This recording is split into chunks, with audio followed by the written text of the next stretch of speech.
ആയി നമ്മുടെ first all Kerala open test കഴിഞ്ഞിരിക്കുകയാണ്. ഇപ്പൊ വരാൻ പോകുന്ന LSTS സെക്രട്ടറി അല്ലെങ്കിൽ SI, ഇനി വരാൻ പോകുന്ന ഡിഗ്രി ലെവൽ പ്രിലിംസിന് നിങ്ങൾക്ക് യൂസ്ഫുൾ ആവുന്ന രീതിയിൽ ഒരു ഓപ്പൺ ടെസ്റ്റ് വെച്ചിരുന്നു. അപ്പൊ ആ ടെസ്റ്റിൽ നമ്മൾ കൊടുത്തിട്ടുള്ളത് മൊത്തം സാധ്യതാ ചോദ്യങ്ങളാണ്. ഇപ്രാവശ്യം പ്രിലിംസിന് വരാൻ ചാൻസ് ഏറ്റവും പ്രോബിലിറ്റി കൂടുതലുള്ള ക്വസ്റ്റ്യൻസ്.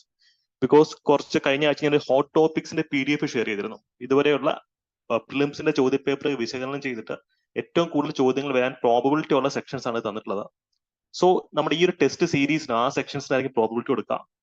വളരെ എക്സ്റ്റെൻസീവ് ആയിട്ടുള്ള ചോദ്യപേപ്പർ സൊല്യൂഷൻസും അതുമായിട്ട് അസോസിയേറ്റഡ് ഡിസ്കഷൻസ് ഒക്കെ നിങ്ങളിലേക്ക് എത്തിക്കും. സോ എക്സാമിന് മുമ്പ് നിങ്ങൾ ഈ 13 ടെസ്റ്റുകൾ കൂടെ പോവുകയാണെങ്കിൽ സിലബസിന്റെ 1 റൗണ്ട് റിവിഷൻ, ഏറ്റവും കോർ ഏരിയാസിന്റെ 1 റൗണ്ട് റിവിഷൻ നിങ്ങൾക്ക് കിട്ടും. ഇതിന്റെ കൂടെ തന്നെ നമ്മൾ എന്ത് ചെയ്യും, ഈ പറഞ്ഞതുപോലെ എലിമിനേഷൻ ടെക്നിക്സും ബാക്കിയുള്ള സ്ട്രെസ് മാനേജ്മെന്റ് ടെക്നിക്സും ടൈം മാനേജ്മെന്റ് ടെക്നിക്സും ഇതിന്റെ കൂടെ നമ്മൾ പറഞ്ഞു പോവുകയും ചെയ്യും. സോ ഏറ്റവും കുറഞ്ഞ സമയം കൊണ്ട് ഏറ്റവും കൂടുതൽ മാർക്ക് നിങ്ങൾക്ക് കിട്ടാൻ വരുന്ന രീതിയിലാണ് ടെസ്റ്റ് സീരീസ് സ്ട്രക്ചർ ചെയ്തിട്ടുള്ളത്. അപ്പൊ ഇന്നത്തെ ടെസ്റ്റ് സീരീസിന്റെ ഡിസ്കഷനിലും നമ്മൾ ആ ഒരു ഫിലോസഫി ആയിരിക്കും ഫോളോ ചെയ്യുന്നത്. Again thanks every one. ഏകദേശം 400-ൽ കൂടുതൽ ആൾക്കാർ നമ്മുടെ ഓപ്പൺ ടെസ്റ്റ് അറ്റൻഡ് ചെയ്തിരുന്നു. വളരെ നല്ല പോസിറ്റീവ് ഫീഡ്ബാക്ക് ആണ് നിങ്ങളുടെ സൈഡിൽ നിന്ന് കിട്ടിയത്. അപ്പൊ അതിന് താങ്ക്സ് അലോട്ട്. നിങ്ങളുടെ സപ്പോർട്ടാണ് ഞങ്ങളുടെ ഇങ്ങനെ മുന്നോട്ട് കൊണ്ടുപോകുന്ന മേജർ ഫാക്ടർ എന്ന് പറയുന്നത്. അപ്പൊ അതിന്റെ ഒരു ഗ്രാറ്റിറ്റ്യൂഡ് എന്നുള്ള രീതിയിൽ ഇന്നത്തെ ടെസ്റ്റ് ഡിസ്കഷൻ നിങ്ങൾ മാക്സിമം യൂസ് ചെയ്യാം. ഓക്കെ, അപ്പം എക്സാം സൈക്കോളജിയുടെ പെർസ്പെക്റ്റീവിലാണ് നമ്മൾ ടെസ്റ്റ് ഡിസൈൻ ചെയ്തിട്ടുള്ളത്. ഇതൊരു 100% പെർഫെക്റ്റ് ടെസ്റ്റ് അല്ല. ബിക്കോസ് PSCയുടെ ചോദ്യപേപ്പറുകൾ 100% പെർഫെക്റ്റ് അല്ല. PSC എങ്ങനെയാണോ ചോദിക്കുന്നത് അതനുസരിച്ചാണ് ടെസ്റ്റ് സെറ്റ് ചെയ്തിട്ടുള്ളത്. എക്സാമിന് നിങ്ങൾക്ക് മാർക്ക് നേടാൻ എന്താണോ വേണ്ടത് അത് മാത്രമേ ടെസ്റ്റിനകത്തുള്ളൂ. നിങ്ങളുടെ ഒരു ഇൻഡെപ്ത് നോളജിനേക്കാളും PSC ചെക്ക് ചെയ്യുന്നത് നിങ്ങൾ എത്രത്തോളം smart ആണെന്നുള്ളതാണ്.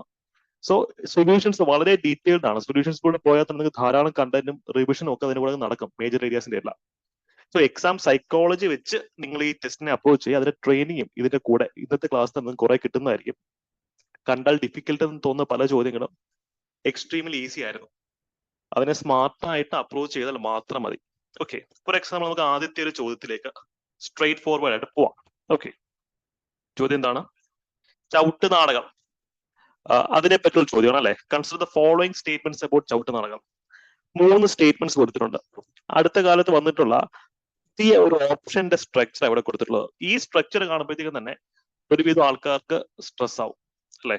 only 1 option correct, only 2 option correct, 3 option correct എന്നുള്ള രീതിയിലാണ് കൊടുത്തിട്ടുള്ളത്. പക്ഷേ ഏറ്റവും ബേസിക് ആയിട്ടുള്ള ഡേറ്റ അല്ലെങ്കിൽ PSC ഇതുവരെ കാലാകാലങ്ങളിൽ ചോദിച്ചുകൊണ്ടിരിക്കുന്ന PYQs മാത്രം വെച്ച് നമുക്ക് ഇതിനെ സോൾവ് ചെയ്യാൻ പറ്റും. ആലോചിച്ച് കുളവാക്കി കഴിഞ്ഞാൽ കയ്യിൽ നിന്ന് പോകും. നമുക്ക് ഓരോ സ്റ്റേറ്റ്മെന്റ് അനലൈസ് ചെയ്തിട്ട് ഉത്തരത്തിലേക്ക് എങ്ങനെ എത്താൻ പറ്റുന്നത് നോക്കാം അല്ലെ. ഫസ്റ്റ് സ്റ്റേറ്റ്മെന്റ് എന്താ?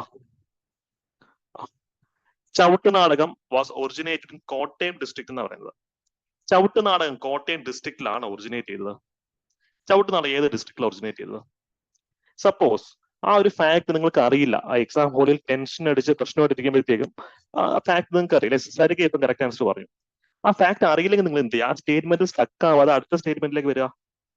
അടുത്ത സ്റ്റേറ്റ്മെന്റ് എന്താ? Chavittu Nadakam is a Latin Christian folk art form of Kerala. Latin ക്രിസ്ത്യൻസിന്റെ ഒരു നാടോടി കലാരൂപമാണ് ചവിട്ട് നാടകം. ആർക്കും സംശയമില്ല, ഇതൊക്കെ നമുക്ക് അറിയാവുന്ന കാര്യമാണ്. സ്റ്റേറ്റ്മെന്റ് 2. സ്റ്റേറ്റ്മെന്റ് 3 എന്താ? Chavittu Nadakam is believe to have originated. അതായത് പോർച്ചുഗീസുകാർ വന്നതിന് ശേഷമാണ് ചവിട്ട് നാടകം ഉണ്ടായെന്ന് പരക്കെ ഒരു വിശ്വാസമുണ്ട് എന്നാണ് ഇവിടെ പറയുന്നത് അല്ലെ. PSCയുടെ സ്ഥിരം പ്രീവിയസ് ഇയർ ചോദ്യം എന്താ? PSCയുടെ സ്ഥിരം പ്രീവിയസ് ഇയർ ചോദ്യം? ചവിട്ട് നാടകം കേരളത്തിൽ കൊണ്ടുവന്നത് ആര്? അതാണ് PSCയുടെ ചോദ്യം. അതിന് ആൻസർ എന്താ? പോർച്ചുഗീസുകാർ. അപ്പൊ ആ പെർസ്പെക്റ്റീവിൽ പൊതു ധാരണ വെച്ച് നോക്കുമ്പോൾ ഈ സ്റ്റേറ്റ്മെന്റ് കറക്റ്റാ. ഇത് ആക്ച്വലി ഫാക്ച്വലി റോങ് ആണ്. അതിലേക്ക് നമുക്ക് വരാം. തൽക്കാലം എന്റെ കൂടെ ശ്രദ്ധിച്ചിരിക്കാം. Second statement, third statement right ആണ്. അപ്പൊ എല്ലാ സ്റ്റേറ്റ്മെന്റും തെറ്റാണ് എന്നുള്ള ഈ ഒരു പ്രയോഗം നമുക്ക് വെട്ടിക്കളയാം. എലിമിനേറ്റ് ചെയ്യാലോ, സംശയമില്ലല്ലോ. ഒരു സ്റ്റേറ്റ്മെന്റ് മാത്രമേ ശരിയാവുള്ളൂ എന്നുള്ള എയും വെട്ടിക്കളയാം, സംശയമില്ലല്ലോ. ഇനിയാണ് നമുക്ക് സംശയം, B ആണോ C ആണോ വരുന്നത്? ഒന്നും കൂടെ ആലോചിച്ച് നോക്കിയേ. ചവിട്ട് നാടകം എവിടെയാണ് ഒറിജിനേറ്റ് ചെയ്തത്? അല്ലെങ്കിൽ പോർച്ചുഗീസുകാര് ഏറ്റവും കൂടുതൽ നിലനിന്ന സ്ഥലം എവിടെയാണ്? കോട്ടയത്തായിരുന്നു പോർച്ചുഗീസുകാർ ഏറ്റവും കൂടുതൽ നിലനിന്നിരുന്നത്. ഒന്ന് ആലോചിച്ച് നോക്കിയേ, ലോജിക്ക് ചേർന്ന് ആലോചിച്ച് നോക്കിയേ.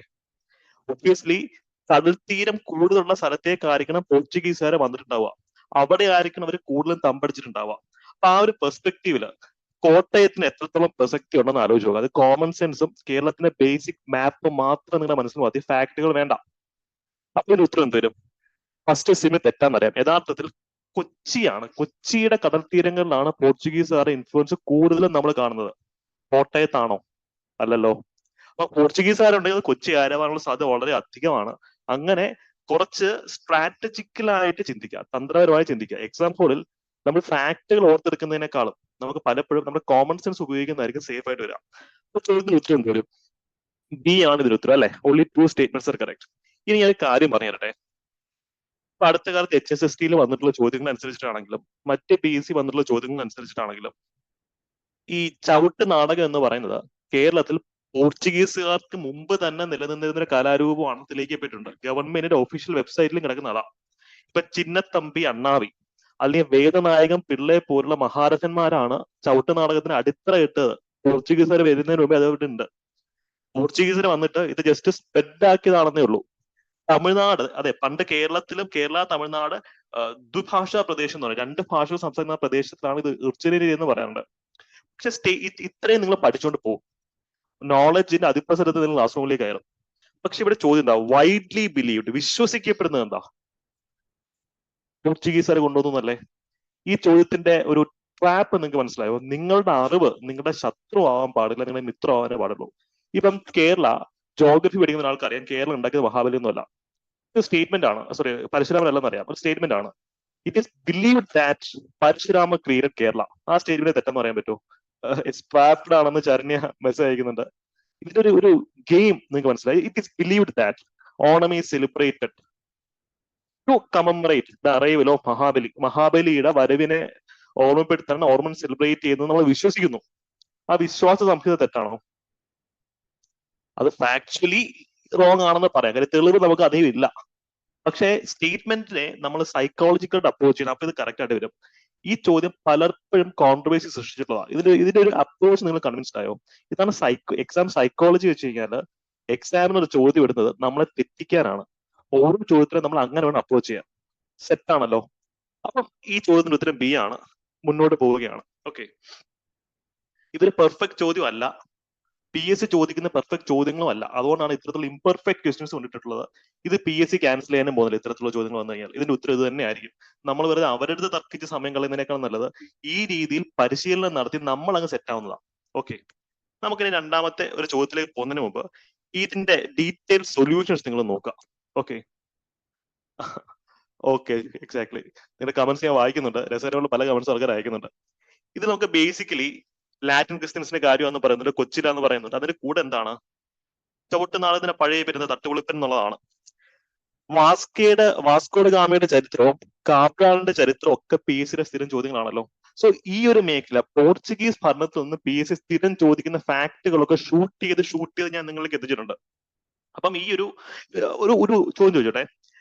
First governor of Portuguese in India ആരാണ്? First governor of Portuguese in India ഇതുമായിട്ട് അസോസിയേറ്റ് ചെയ്തിട്ടുള്ള ഒരു ഫാക്ട് ആണ്, സ്ഥിരമായിട്ട് PSC വന്നിട്ടുള്ളതാണ്, അല്ലെ?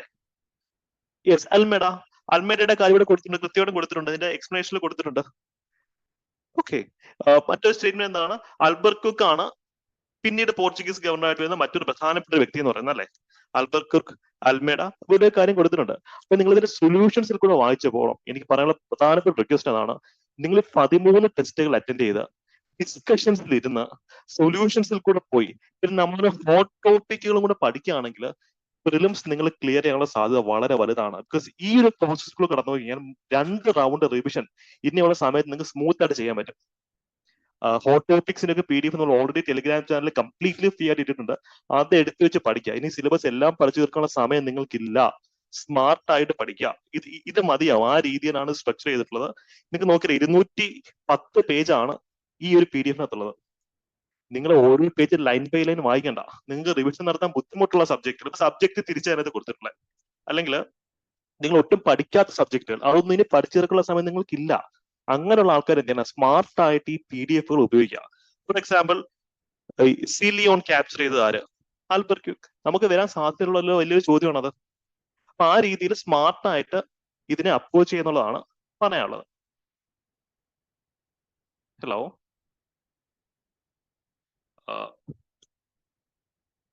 ഓഡിയോ കട്ടായോ?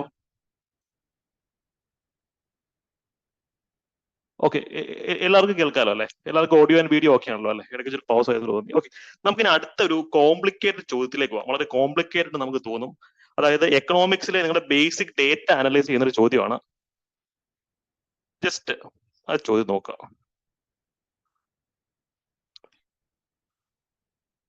ചോദ്യം എല്ലാം കൂടി പേജിൽ ഉൾപ്പെടുത്താൻ പറ്റുന്നില്ല. ഇത് സിവിൽ സർവീസിൽ വന്നിട്ടുള്ള ചോദ്യമാണ്, നമുക്ക് വരാൻ സാധ്യതയുള്ള ചോദ്യം. ഇതാണ് ചോദ്യം. എല്ലാവരും ചോദ്യം ഉത്തരം വായിച്ചു നോക്കാൻ പറ്റുന്നുണ്ടല്ലോ. ഈ ചോദ്യത്തിന് ഉത്തരം തരും. ഇത് സിവിൽ സർവീസിൽ വന്നിട്ടുള്ള ഒരു ചോദ്യമാണ്, നമുക്ക് PSC വരാൻ സാധ്യതയുള്ള ഒരു ചോദ്യമാണ്. കാരണം നമ്മൾ ഈ ടെസ്റ്റ് സീരീസിൽ ഇത്തരം മാതൃകാ ചോദ്യങ്ങൾ ധാരാളം ഉൾപ്പെടുത്തിയിട്ടുണ്ട്, അല്ലേ? അപ്പൊ ഈ ചോദ്യം ബേസിക് ഫാക്ടുകൾ വെച്ച് നിങ്ങൾ അനലൈസ് ചെയ്യാം. ഫിസിക്കൽ ഡെഫിസിറ്റ് ഉണ്ട്, ബഡ്ജറ്റ് ഡെഫിസിറ്റ് ഉണ്ട്, റവന്യൂ ഡെഫിസിറ്റ് ഉണ്ട്, പ്രൈമറി ഡെഫിസിറ്റ് ഉണ്ട്. നമുക്ക് നാഷണൽ ഇൻകം ചോദിക്കാറുണ്ട്, ഗ്രോസ് നാഷണൽ ഇൻകം ചോദിക്കുക. ഇതൊക്കെ സ്ഥിരം PSC ചോദ്യങ്ങളാണ്. അപ്പൊ അതിന്റെ ഫുൾ ഡേറ്റ നിങ്ങൾക്ക് ഇവിടെ കിട്ടി. ഇത് വെച്ച് മാത്രം പഠിക്കാം. ഉദാഹരണത്തിന് ഫിസിക്കൽ ഡെഫിസിറ്റ്, ധനക്കമ്മി എന്ന് വെച്ചാൽ എന്താ? ധനക്കമ്മി ഗവൺമെന്റിന്റെ വരുമാനവും ഗവൺമെന്റിന്റെ ചെലവും തമ്മിലുള്ള ഡിഫറൻസ് ആണ് ഫിസിക്കൽ ഡെഫിസിറ്റ് എന്ന് പറയുന്നത്, ധനക്കമ്മി എന്ന് പറയുന്നത്, അല്ലെ? അത് എല്ലാവർക്കും അറിയാലോ. ഈ കൂട്ടത്തില് ഫിസിക്കൽ ഡെഫിസിറ്റ്, ധനക്കമ്മി ആവാൻ സാധ്യതയുള്ള സ്റ്റേറ്റ്മെന്റ് ഏതായി കൂട്ടത്തിനകത്ത്? നമ്മുടെ വീട്ടിലാണെങ്കിലും ധനക്കമ്മി വരാൻ സാധ്യതയുണ്ട്. നമ്മുടെ വരവും ചെലവും മെറ്റീരിയൽ ധനക്കമ്മി വരാൻ ചാൻസ്. എക്സാക്ട്ലി അപ്പൊ A എന്ന് പറയുന്നത് 3 ആവണം, അല്ലേ? അപ്പൊ A 3 ആയി കഴിഞ്ഞാൽ തന്നെ ബിയും C എലിമിനേറ്റ് ചെയ്യാം. ഇനി നിങ്ങൾ നോക്കിയേ, B1 ആണ്, രണ്ടിലും B1 ആണ്. ശ്രദ്ധിച്ചോ? അപ്പൊ B1, അതിനെപ്പറ്റി ആലോചിച്ച് ടെൻഷൻ ആവാൻ പാടില്ല. ഇനി സിയും ഡിയും മാത്രം നോക്കിയാൽ മതി. സി, റവന്യൂ ഡെഫിസിറ്റ് ഈ കൂട്ടത്തിൽ എന്തായിരിക്കും? നിങ്ങൾ ഇതെല്ലാം മറന്നുകളയാ. ഇത്ര ഞാൻ പറഞ്ഞതെല്ലാം നിങ്ങൾ മറന്നോളൂ. ഈ എൻറ്റയർ ഓപ്ഷൻസിനകത്ത് റവന്യൂ ഡെഫിസിറ്റ് എന്ന് പറഞ്ഞാൽ അതിന് ഏറ്റവും അപ്രോപ്രിയേറ്റ് ആയിട്ടുള്ള സ്റ്റേറ്റ്മെന്റ് ഏതാ? റവന്യൂ ഡെഫിസിറ്റ് എന്ന് പറയുമ്പോൾ റവന്യൂ എക്സ്പെൻഡിച്ചർ, റവന്യൂ റെസീപ്റ്റ്, അതുമായിട്ടുള്ള ഡിഫറൻസ് അല്ലേ? കാരണം റവന്യൂ ഡെഫിസിറ്റ് ആണെങ്കിൽ revenue receipt minus revenue expenditure ആയിരിക്കണം, അല്ലേ? അപ്പൊ സി എന്ന് വെച്ചാൽ 2 ആവാനല്ലേ സാധ്യതയുള്ളൂ. അപ്പൊ സി 2 ആണ്. ഈ പറയുന്ന പോലെ A എന്ന് പറയുന്നത് 3 ആണ്. A3 C2 എന്ന് പറയുമ്പോൾ തന്നെ നമുക്ക് എന്ത് കിട്ടി? ഇതിന്റെ ഉത്തരം A ആണെന്ന് കിട്ടി. അപ്പൊ രണ്ടെണ്ണം മാത്രം, ഏറ്റവും ബേസിക് ആയിട്ടുള്ള 2 ഫാക്ടേഴ്സ് മാത്രം അറിഞ്ഞിരുന്നാൽ പോലും നമുക്ക് ഉത്തരത്തിലേക്ക് എത്താൻ പറ്റുമായിരുന്നു. ഇവിടെ നിങ്ങൾ ബഡ്ജറ്റ് ഡെഫിസിറ്റിനെ പറ്റി അല്ലെങ്കിൽ പ്രൈമറി ഡെഫിസിറ്റിനെ പറ്റി ആലോചിച്ച് ബേജാറാവണ്ട. പക്ഷേ നമ്മൾ ഫിലോസഫി നിങ്ങൾ പഠിക്കണം. AP പ്ലസ് KK ആണ്. എന്താണ് AP പ്ലസ് KK? പറഞ്ഞേ, what is AP plus KK? ആഴത്തിൽ പഠിക്കുക, അതിന്റെ കൂടെ കറക്കി കുത്താനെ പഠിക്കുക. അതാണ് AP പ്ലസ് KK. അപ്പൊ ഇവിടെ ഓരോ സംഭവം എന്താണെന്ന് നിങ്ങൾ അറിയണം. ഫിസിക്കൽ ഡെഫിസിറ്റ് എന്താണെന്ന് അറിഞ്ഞു. ഗവൺമെന്റിന്റെ വരവും ചെലവും തമ്മിലുള്ള വ്യത്യാസമാണ് ഫിസിക്കൽ ഡെഫിസിറ്റ്. അപ്പൊ ബഡ്ജറ്റ് ഡെഫിസിറ്റ് എന്താണ്? ബഡ്ജറ്ററി ഡെഫിസിറ്റ് എന്താണ്? ബഡ്ജറ്റിനകത്തെ വരവും ചെലവും തമ്മിലുള്ള ഡിഫറൻസ്, അല്ലേ? ഞാൻ ചോദിച്ചോട്ടെ, ഈ ബഡ്ജറ്റ് ഡെഫിസിറ്റ്, അപ്പൊ ഗവൺമെന്റ് ബഡ്ജറ്റ് അവതരിപ്പിക്കുകയാണ്. അപ്പൊ ഗവൺമെന്റിന്റെ വരവ് എന്താണ്, ചെലവ് എന്താണെന്നത് പറയുന്നുണ്ട്. അത് മീറ്റ് ചെയ്യാൻ പറ്റില്ലെങ്കിൽ ഗവൺമെന്റ് എന്ത് ചെയ്യും? സ്വാഭാവികമായിട്ടും കടമെടുക്കും, അല്ലെ? കടമെടുക്കും. അപ്പൊ നോക്കിയേ, ഫിസിക്കൽ ഡെഫിസിറ്റ് എന്ന് പറഞ്ഞു കഴിഞ്ഞാൽ ഗവൺമെന്റിന്റെ മൊത്തത്തിലുള്ള വരവും ചെലവും തമ്മിലുള്ള വ്യത്യാസമാണ് സെറ്റ്. പക്ഷെ ബഡ്ജറ്റിനകത്ത് നമ്മൾ എപ്പോഴും വരവും ചെലവും ഈക്വലാക്കി അവതരിപ്പിക്കുന്നത്. പൊതുവെ ബഡ്ജറ്റ് ഡെഫിസിറ്റ് 0 ആണെന്ന് പറയാറുണ്ട്, അല്ലെ? ഇതെന്ന് വെച്ച് കഴിഞ്ഞാല് yes, total expenditure over total receipt ആണ്. ഇവിടെ നമ്മൾ കുറച്ചൊക്കെ ലേറ്റ് ആയിട്ടാണ് ജോയിൻ ചെയ്ത്, സാരമില്ല. ഇവിടെ നമ്മൾ കടം എടുക്കുന്നുണ്ട്, അല്ലെ? ഇവിടെ നമ്മൾ കടം എടുക്കുന്നുള്ളത് ആലോചിക്കുക. ഫിസിക്കൽ ഡെഫിസിറ്റിന്റെ ആയിരുന്നു നമ്മൾ കടത്തിനെ അല്ലെങ്കിൽ ബോറോയിങ്സിനെ ഉൾപ്പെടുത്തത്തില്ല. ബഡ്ജറ്റ് ഡെഫിസിറ്റ് എവിടെ നിന്നായാലും കടം എടുത്ത് നമ്മൾ ബഡ്ജറ്റിനകത്തുള്ള പ്രോഗ്രാംസ് സെറ്റ് ചെയ്യാൻ ശ്രമിക്കുന്ന ആലോചിച്ചാൽ മതി. ഇതിനകത്ത് നമ്മൾ ബഡ്ജറ്റിനെ ഉൾപ്പെടുത്തത്തില്ല. പക്ഷെ ഫിസിക്കൽ ഡെഫിസിറ്റ് എന്ന് വെച്ചാൽ അതാണ് യഥാർത്ഥത്തിൽ എത്ര കടത്തിലാണ് നമ്മൾ എന്ന് കാണിക്കുന്നത്. ഒരു ക്ലിയർ കട്ട് എക്സാമ്പിൾ ഞാൻ നിങ്ങൾ പറയട്ടെ. നിങ്ങൾക്കൊരു കാർ വാങ്ങിക്കണം. നിങ്ങളുടെ കയ്യിൽ കാറിന്റെ വില 10 ലക്ഷം രൂപയാണ്. നിങ്ങളുടെ കയ്യിൽ 8 ലക്ഷം രൂപയേ ഉള്ളൂ. അപ്പൊ നിങ്ങൾ ബഡ്ജറ്റ് കാൽക്കുലേറ്റ് ചെയ്യുക. കാറിന് 10 ലക്ഷം രൂപയാവും, കയ്യിൽ 8 ലക്ഷം രൂപയേ ഉള്ളൂ. അപ്പൊ നിങ്ങൾ എന്ത് ചെയ്യും? ആ കാറ് വാങ്ങിക്കണമെങ്കിൽ എന്ത് ചെയ്യും? നിങ്ങളുടെ കയ്യിൽ 8 ലക്ഷവും പിന്നുള്ള 2 ലക്ഷവും. അപ്പൊ കടം എടുത്തതാണെങ്കിൽ നിങ്ങളുടെ വരുമാനം തന്നെയാണല്ലോ അത് കൊടുത്ത് നിങ്ങൾ കാറ് വാങ്ങിക്കും. ഇതിനകത്ത് യഥാർത്ഥം നിങ്ങൾ എത്ര കടത്തിലാണെന്നുള്ളതിന് ഒരു മെഷർ ഇല്ല. പക്ഷെ നിങ്ങൾ ഫിസിക്കൽ ഡെഫിസിറ്റ് എടുക്കുകയാണെങ്കിൽ അതിനകത്ത് കടം ഒഴിവാക്കും. അതിനകത്ത് നിങ്ങൾക്ക് 10 ലക്ഷം രൂപ വേണമായിരുന്നു, പക്ഷെ 8 ലക്ഷം രൂപയെ കയ്യിലുള്ളൂ എന്നുള്ളത് കൃത്യമായിട്ടാണ്. 2 ലക്ഷം രൂപ കടമെടുത്ത എന്നുള്ളത് കൃത്യമായിട്ടും കാണുന്നുണ്ട്. അതുകൊണ്ട് ഫിസിക്കൽ ഡെഫിസിറ്റ് ആണ് നമ്മൾ എത്രത്തോളം വലിയ കടക്കെണിയിലാണ് എന്ന് കാണിക്കാനുള്ള ഏറ്റവും വലിയ പാരാമീറ്റർ. സെറ്റ് ആണോ? പിന്നെ റവന്യൂ ഡെഫിസിറ്റ് നമുക്കറിയാം, revenue receipt minus revenue expenditure ആണ്. അപ്പൊ ചോദിച്ചോട്ടെ, ക്യാപിറ്റൽ റെസിപ്റ്റ് എന്തായിരിക്കും? ഇതിനകത്തൊന്നും ക്യാപിറ്റൽ റെസിപ്റ്റ് വരെ കൊടുത്തിട്ടില്ല. അപ്പൊ ക്യാപിറ്റൽ റെസിപ്റ്റ് ഇത്രയും കേട്ട് എന്തായിരിക്കും നിങ്ങൾക്ക് തോന്നുന്നത്? ക്യാപിറ്റൽ റെസിപ്റ്റ് എന്തായിരിക്കും? Capital revenue minus capital expenditure ആയിരിക്കും. അതിന്റെ അപ്രോച്ച് നിങ്ങൾക്ക് മനസ്സിലായോ? റവന്യൂ ഡെഫിസിറ്റ് എന്ന് പറയുന്നത് ഈ പറയുന്ന revenue expenditure minus revenue receipt ആണെങ്കിൽ, ക്യാപിറ്റൽ ഡെഫിസിറ്റ് എന്ന് വെച്ച് കഴിഞ്ഞാൽ റവന്യൂ മാറ്റിലൂടെ ക്യാപിറ്റൽ എന്നുള്ള കീവേഡ് ആഡ് ചെയ്താൽ മതി. പ്രൈമറി ഡെഫിസിറ്റ് നമുക്ക് സ്ഥിരം ചോദ്യം വന്നുകൊണ്ടിരിക്കുന്ന ഒരു ഏരിയ ആണ്. ഇൻട്രസ്റ്റ് പേയ്മെന്റ്, നമ്മൾ എടുത്ത കടത്തിന് പലിശ കൊടുക്കുമല്ലോ, ആ പലിശ കുറച്ചുള്ള കണക്കാണ് പ്രൈമറി ഡെഫിസിറ്റ് എന്ന് പറയാം. അത് ഇൻട്രസ്റ്റ് പേയ്മെന്റ് നമ്മൾ ഉൾപ്പെടുത്തുന്നില്ല. ഈ ഇക്വേഷൻസ് എല്ലാം ഇവിടെ വളരെ വിശാലമായിട്ട് കൊടുത്തിട്ടുണ്ട്. നിങ്ങൾക്ക് റിവിഷന് ഇത് മാത്രം യൂസ് ചെയ്താൽ മതി. ബഡ്ജറ്റ് ഡെഫിസിറ്റിനെ തന്നെയാണ് നമ്മൾ ഗവൺമെന്റ് ഡെഫിസിറ്റ് എന്ന് വിളിക്കുന്നത്. ഒരിക്കലും മറക്കരുത്. പലരുടെ വിചാരം ഫിസിക്കൽ ഡെഫിസിറ്റ്, ധനക്കമ്മിയാണ് ഗവൺമെന്റിന്റെ ഡെഫിസിറ്റ് എന്ന് വിളിക്കുന്നത്. ബഡ്ജറ്റ് ഡെഫിസിറ്റ് ആണ് ഗവൺമെന്റ് ഡെഫിസിറ്റ് എന്നുള്ളത് നമ്മൾ ഉദ്ദേശിക്കുന്നത്. ഇത് ജനറലി നമ്മൾ 0 ആയിട്ടാണ് കാൽക്കുലേറ്റ്. കടം എടുത്തിട്ടാണെങ്കിൽ നമ്മൾ ബഡ്ജറ്റിനകത്തുള്ള കാര്യങ്ങൾ ചെയ്യും. കടം എടുത്താണെങ്കിൽ നമ്മുടെ വീട് വെക്കും, കാർ വാങ്ങിക്കും. അതാണ് ഇവിടെ ഉദ്ദേശിക്കുന്നത്. ബട്ട് യഥാർത്ഥ മെഷർ എന്ന് വെച്ചാൽ ഫിസിക്കൽ ഡെഫിസിറ്റ് ആണ്. ഫിസിക്കൽ ഡെഫിസിറ്റ് ആണ് ഏറ്റവും ഫോക്കസ് ചെയ്യേണ്ടത്. ഓക്കെ, ഈ ഫിസിക്കൽ ഡെഫിസിറ്റിനകത്താണ് യഥാർത്ഥത്തിൽ നമുക്ക് എത്ര രൂപ കടം എടുക്കണം എന്നുള്ള കാര്യത്തിൽ ക്ലാരിറ്റി ഉള്ളത്. സെറ്റ് ആണല്ലോ. നമുക്കിനി വരാൻ സാധ്യതയുള്ള ചോദ്യമാണ് മോണിറ്റൈസ്ഡ് ഡെഫിസിറ്റ്. മോണിറ്റൈസ്ഡ് ഡെഫിസിറ്റ് എന്ന് വെച്ചാൽ സപ്പോസ് ഗവൺമെന്റിന്റെ കയ്യിൽ പണമില്ല. അപ്പൊ ഗവൺമെന്റ് എന്ത് ചെയ്യും? ആർ ബി ഐയുടെ കയ്യിൽ കുറച്ച് സെക്യൂരിറ്റീസ് കൊടുത്തിട്ട് ഗവൺമെന്റ് പണം പ്രിന്റ് ചെയ്യും, കാശ്, കറൻസി പ്രിന്റ് ചെയ്യും. ഗവൺമെന്റിന്റെ കയ്യിൽ കാശില്ല, ചുമ്മാ ചവറുപോലെ കറൻസി പ്രിന്റ് ചെയ്ത് കഴിഞ്ഞാൽ റിസ്ക് ആണ്. ചില സെക്യൂരിറ്റീസ് ആർ ബി ഐ കൊടുത്തിട്ട് ഗവൺമെന്റ് പണം പ്രിന്റ് ചെയ്യുമ്പോൾ ആ ഒരു സിസ്റ്റത്തിന് മോണിറ്റൈസ്ഡ് ഡെഫിസിറ്റ് എന്ന് പറയുന്നത് ഹൈ പ്രോബിലിറ്റി ക്വസ്റ്റൻ ആയത്. മോണിറ്റൈസ്ഡ് ഡെഫിസിറ്റ് UPSC ധാരാളം വന്നിട്ടുള്ള ഒരു ചോദ്യമാണ് മോണിറ്റൈസ്ഡ് ഡെഫിസിറ്റ് എന്ന് ഉദ്ദേശിക്കുന്നത്. ഓക്കെ, അപ്പം എക്കണോമിക്സിന്റെ ഫണ്ടമെന്റൽ കാര്യങ്ങൾ, ഹോട്ട് ആയിട്ടുള്ള ഏരിയാസ് പക്കയാക്കിയിട്ട് എക്സാം ഹോളിൽ പോവാം. ഓക്കെ, നമുക്കിനി മൂന്നാമത്തെ ചോദ്യത്തിലേക്ക് പോവാം. മൂന്നാമത്തെ ക്വസ്റ്റ്യൻ ഗൗരി പാർവതി ഭായിയെ സംബന്ധിച്ചിട്ടുള്ള ചോദ്യമാണ് അല്ലെ. ഗൗരി പാർവതി ഭായിയെ സംബന്ധിച്ചുള്ള ചോദ്യമാണ്. അപ്പൊ ഇതിന്റെ ഉത്തരം എന്ത് വരും? Consider the following statement about Maharani Gowri Parvathi Bayi. ചോദ്യം എന്ന് വെച്ച് കഴിഞ്ഞാൽ നമുക്കറിയാം, ഫസ്റ്റ് സ്റ്റേറ്റ്മെന്റ് നിങ്ങൾ ഇവിടെ സൈക്കോളജിക്കലായിട്ട് അപ്രോച്ച് ചെയ്യുക. നിങ്ങൾക്ക് അറിയാത്തൊരു സ്റ്റേറ്റ്മെന്റ് വന്നു കഴിഞ്ഞാൽ അത് സ്റ്റക്കായി നിൽക്കരുത്. അതിനെ അവിടെ തൽക്കാലം വെച്ചിട്ട് മുന്നോട്ട് പോവുക. താഴെ എവിടെയെങ്കിലുമൊക്കെ നിങ്ങൾക്ക് ക്ലൂ കിട്ടുന്നതായിരിക്കും. കാര്യം ഈ ഗൗരി പാർവതി ഭായും ലക്ഷ്മി ഭായും ഒക്കെ നമുക്ക് സ്ഥിരം ക്വസ്റ്റ്യൻസ് വരുന്ന ഏരിയാസ് ആണ്. ഫസ്റ്റ് സ്റ്റേറ്റ്മെന്റ് എന്താ? She was the youngest ruler. അധികാരത്തിലേറുമ്പോൾ ഏറ്റവും പ്രായം കുറഞ്ഞ റൂളർ ആയിരുന്നു എന്നാണ് പറയുന്നത്. പെട്ടെന്ന് ഓർമ്മ കിട്ടുന്നില്ല, കാര്യം ഇത് സ്ഥിരം PSC ചോദിച്ചിട്ടുള്ള ചോദ്യമല്ല. അടുത്ത സ്റ്റേറ്റ്മെന്റിലോട്ട് പോവാ. She was second regent in the history of modern. ഈശ്വര ഫസ്റ്റ് റീജന്റെ 1, 2, 3 എക്സാമ്പിൾ എന്നുള്ള സമയമില്ല. സ്റ്റക്കായി നിൽക്കില്ല, ക്ലൂ ഉണ്ടോ എന്നുള്ളത് നോക്കുക ചോദ്യത്തിനകത്ത് first. Third statement, she introduced the secretarial system of India. So secretarial system in Travancore. ഇത് സ്ഥിരം PSCയുടെ ചോദ്യമല്ലേ.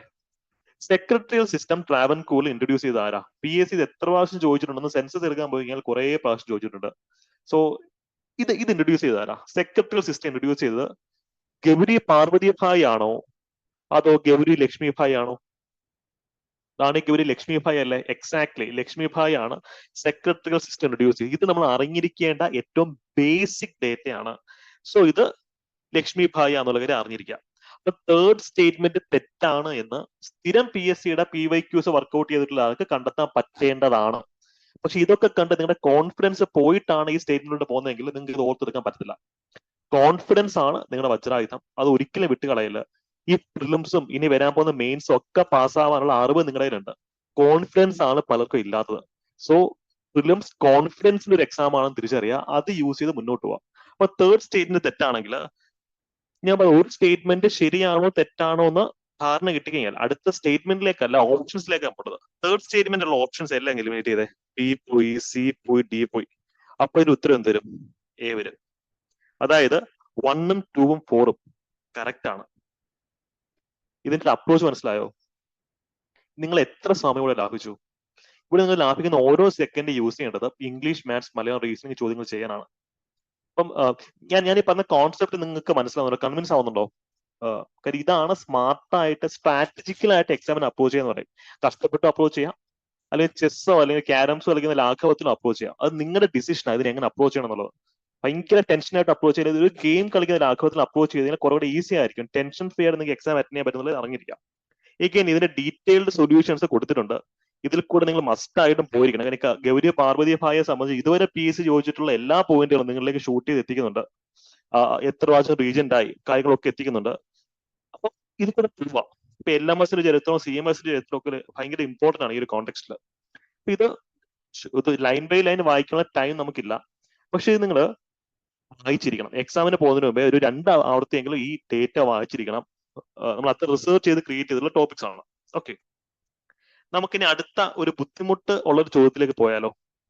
വളരെ ബുദ്ധിമുട്ടെന്ന് നിങ്ങൾക്ക് തോന്നും, പക്ഷെ ഇത് വെറും സൈക്കോളജി, നമ്മളെ മാനിപ്പുലേറ്റ് ചെയ്യുന്ന ഒരു ചോദ്യമായിരുന്നു. ആ മാനിപ്പുലേഷനിൽ നിങ്ങൾ വീണു പോയോ ഇല്ലയോ എന്നുള്ളത് ഇപ്പൊ അറിയാം. ഓക്കെ,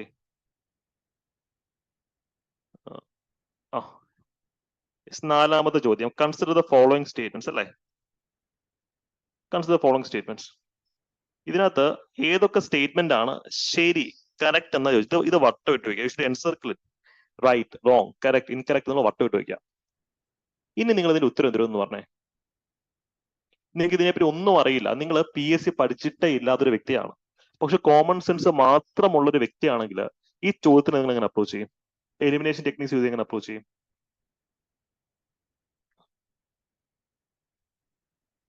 ഒന്നാമത്തെ സ്റ്റേറ്റ്മെന്റ് ലോക പ്രസിദ്ധമായിട്ടുള്ള സ്റ്റേറ്റ്മെന്റ് ആണ്. Aim of Guruvayur Satyagraha was to get Guruvayur temple open to all Hindus. ഗുരുവായൂർ സത്യാഗ്രഹത്തിന്റെ പർപ്പസ് എന്തായിരുന്നു? ഗുരുവായൂർ അമ്പലങ്ങൾ എല്ലാ ടെമ്പിൾസിനും എല്ലാവർക്കും ഓപ്പൺ ചെയ്ത് കൊടുക്കണം. അപ്പം സ്റ്റേറ്റ്മെന്റ് 1 എല്ലാവർക്കും അറിയാം. അപ്പൊ സ്റ്റേറ്റ്മെന്റ് 1 ഇല്ലാത്ത ഓപ്ഷൻ C നിങ്ങൾ എലിമിനേറ്റ് ചെയ്യണം. ഇതിന് നിങ്ങൾ മൈൻഡ് ചെയ്യാൻ പാടില്ല. Okay, yes, exactly very good. അപ്പൊ അടുത്തൊരു സ്റ്റേറ്റ്മെന്റ് എന്താണ്? Leader of Guruvayur Satyagraha was K. Kelappan, volunteer captain AKG. ഇതൊക്കെ എല്ലാവർക്കും അറിയാവുന്ന കാര്യമല്ലേ? ഇതൊക്കെ സ്ഥിരം PSCയുടെ ചോദ്യമല്ലേ? അത് അവിടെ ഇരിക്കട്ടെ. പക്ഷെ നിങ്ങൾക്ക് കൺഫ്യൂസ്ഡ് ആവുന്ന ഒരു സ്റ്റേറ്റ്മെന്റ് എന്താണെന്ന് വെച്ച് കഴിഞ്ഞാൽ തേർഡ് സ്റ്റേറ്റ്മെന്റിൽ പറയുന്ന ഒരു കാര്യമുണ്ട്. K. കേളപ്പൻ ഗുരുവായൂർ സത്യാഗ്രഹത്തിന്റെ ഭാഗമായിട്ട് 10 മാസം നിരാഹാര സത്യാഗ്രഹം കിടക്കുകയാണ്. ഗാന്ധിജി പറഞ്ഞത് കൊണ്ട് K. കേളപ്പൻ നിരാഹാര സത്യാഗ്രഹം നിർത്തിവെക്കുന്നു എന്ന് പറയുന്നത്. അത്യാവശ്യം ഡെപ്തിൽ വായിച്ചിട്ടുള്ള ആൾക്കാർക്ക് ഇത് ട്രൂ സ്റ്റേറ്റ്മെന്റ് ആണ്. സപ്പോസ് നിങ്ങൾ വായിച്ചിട്ടില്ലെങ്കിൽ വിട്ടുകളയാം. അടുത്ത സ്റ്റേറ്റ്മെന്റിലേക്ക് പോയേ. സാമൂറിൻ, അതായത് ഗുരുവായൂർ ടെമ്പിളിന് ട്രസ്റ്റി ആയിട്ടുള്ള സാമൂതിരി, സത്യാഗ്രഹീസിന്റെ ഡിമാൻഡ് എല്ലാം 1932 തന്നെ അങ്ങ് എഗ്രി ചെയ്ത് കൊടുത്തു. അതായത് ഗുരുവായൂർ സത്യാഗ്രഹം ഭയങ്കര സക്സസ് ആയിരുന്നു. സത്യാഗ്രഹീസ് പറഞ്ഞിട്ടുള്ള കാര്യങ്ങളെല്ലാം രാജാവ് ഓക്കെ ഡീൽ പറഞ്ഞു വിട്ടു എന്നാണ് പറയുന്നത്. അപ്പം എന്റെ സംശയം ഇതാണ്, ഇതൊരു ഹാപ്പി എൻഡിങ് ആയിട്ടുള്ളതായിരുന്നെങ്കിൽ ഈ എപ്പിസോഡ് ഉണ്ടാവുമായിരുന്നു. സാമൂതിരി K. കേളപ്പന്റെ അല്ലെങ്കിൽ ബാക്കിയുള്ള ആൾക്കാരുടെയും ഡിമാൻഡുകളൊക്കെ അംഗീകരിച്ചിരുന്നെങ്കിൽ K. കേളപ്പനെ പട്ടിണി എടുക്കേണ്ടി വരുമായിരുന്നോ?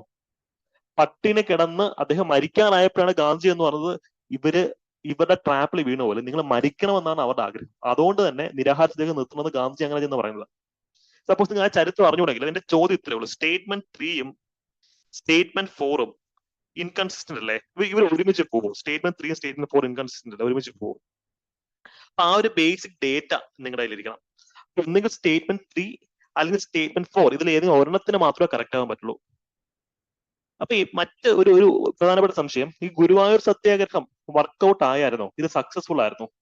ഗുരുവായൂർ സത്യാഗ്രഹത്തിന്റെ ബേസിക് ഫാക്ട് ഞാൻ ചോദിക്കുന്നത്. ഗുരുവായൂർ സത്യാഗ്രഹം അത് വിജയിച്ചോ? അല്ലെങ്കിൽ ഗുരുവായൂർ സത്യാഗ്രഹം കഴിഞ്ഞപ്പോഴത്തേക്ക് എല്ലാവർക്കും അമ്പലങ്ങൾ ഗുരുവായൂർ അമ്പലം തുറന്നു കൊടുത്തില്ല? അത് തന്നെ തെറ്റാണ് അല്ലെ? അത് തന്നെ ബേസിക് എന്ന് സംഭവമാണ്. ഗുരുവായൂർ സത്യാഗ്രഹത്തിന് തുടക്കത്തിൽ അത് തോറ്റുപോയി, ബിക്കോസ് ഇമ്മീഡിയറ്റ് ആയിട്ട് അമ്പലം തുറന്നു കൊടുക്കുന്നില്ല. പക്ഷെ ഇൻ ദ ലോങ് റൺ അത് വിജയകരമായിരുന്നു. കാര്യം ടെമ്പിൾ എൻട്രി മൂവ്മെന്റിന് അടിത്തറയിട്ട മൂവ്മെന്റ്സിൽ ഒന്നായത്. അതുകൊണ്ട് തന്നെ ഒരു കുറെ കാലത്തിന് ശേഷം ഈ മൂവ്മെന്റ് സക്സസ് ആയിരുന്നു എന്ന് പറയാം. പക്ഷെ ഈ മൂവ്മെന്റിനകത്ത് സാമൂതിരി ഇതൊന്നും ചെയ്യുന്നില്ലെന്നുള്ളത് നമുക്കറിയാം. സാമൂതിരി സത്യാഗ്രഹീസിന്റെ ഡിമാൻഡുകളെ പുച്ഛത്തോടുകൂടി തള്ളിക്കളയുവാണ്.